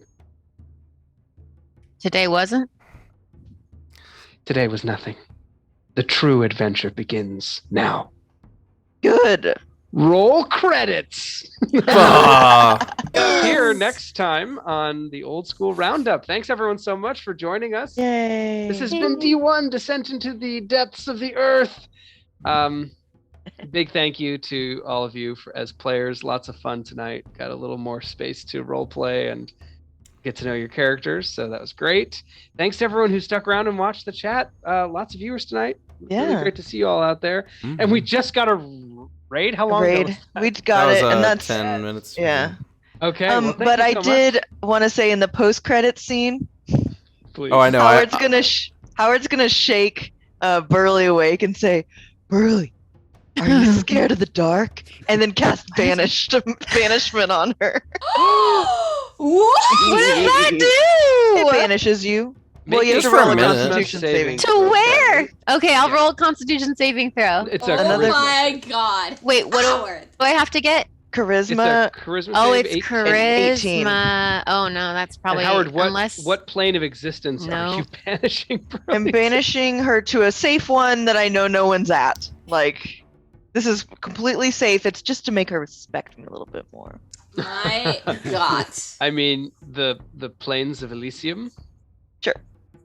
Sounds fun. Wait, and isn't that where we're going? Sorry, No. Elysium is like a celestial realm of goodness and hope. Yeah, fun. Aw. That's cute. Aw. Yeah. You spend a great, what is it, a minute? Yeah, minute. a I think, minute. yeah. Full Um, minute. Yeah. Traversing the plains, like this wonderful, wholesome wind, blowing against your body, and then bloop, you appear back in your bedroll in the Underdark. Oh wow, I Like just had the big, weirdest ugly dream. fungus like hanging over your Oh my bedroll. god. Welcome home. Ah! Cheater. And then Howard goes and lays down. Can there be one more another small one? thing where Credits, Howard credits. Graham's passes? trying to end the game. I know. I'm sorry, but I just We both- It's in this. It's in the spirit of it. Okay. But I think it says Howard passes. A troll's bedroll is empty. Cut to outside Nadaline's tent. No. Yeah, and he whispers. Like, Fucking you've barely even gotten the whisper out, and the tent flap opens up, and her face, she's got her hair untressed and her armor removed. So she's just wearing like this kind of like rough cloth, like, Under Armour No shirt bra. or whatever. Yeah. Uh-huh. Yeah, there you go. Excellent. And What do you require of me? said it's going to be dangerous tomorrow. Yes, Yes, who knows what might happen. possible loss of life. Oh, dear fucking god. Not yours, surely. You are a capable warrior. That I am, and I wish I could train my warriors to be half as good as you. well, it's something that comes naturally. But should anything happen, I would hate to leave anything unsaid or unspoken. Those are the same thing. Yes. She I, she runs her fingers down your shoulder, yeah. and as she does, she casts darkness, Oh, and we excellent. will fade to Cute. black, Excellent. and that will end our session. Thank you. Those are the same thing. My god. She Okay, likes them dumb. romance in She the likes them draft. dumb. Yeah. All right. Well, I thanks think- again, everyone, for this great That was a game. great time. Let's send a raid over to Yeah. Critical Bard. Let's do Yeah. it. Hey. We will do that. And if you want to catch us on Tuesday, we're going to be premiering our charity stream to benefit Jasper's Game Day with many great guests. We're really excited about the Moonchase stream, so tune in, check out our Twitter for more announcements about what we'll be doing coming up. Thanks, everyone. Bye. Bye.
Bye.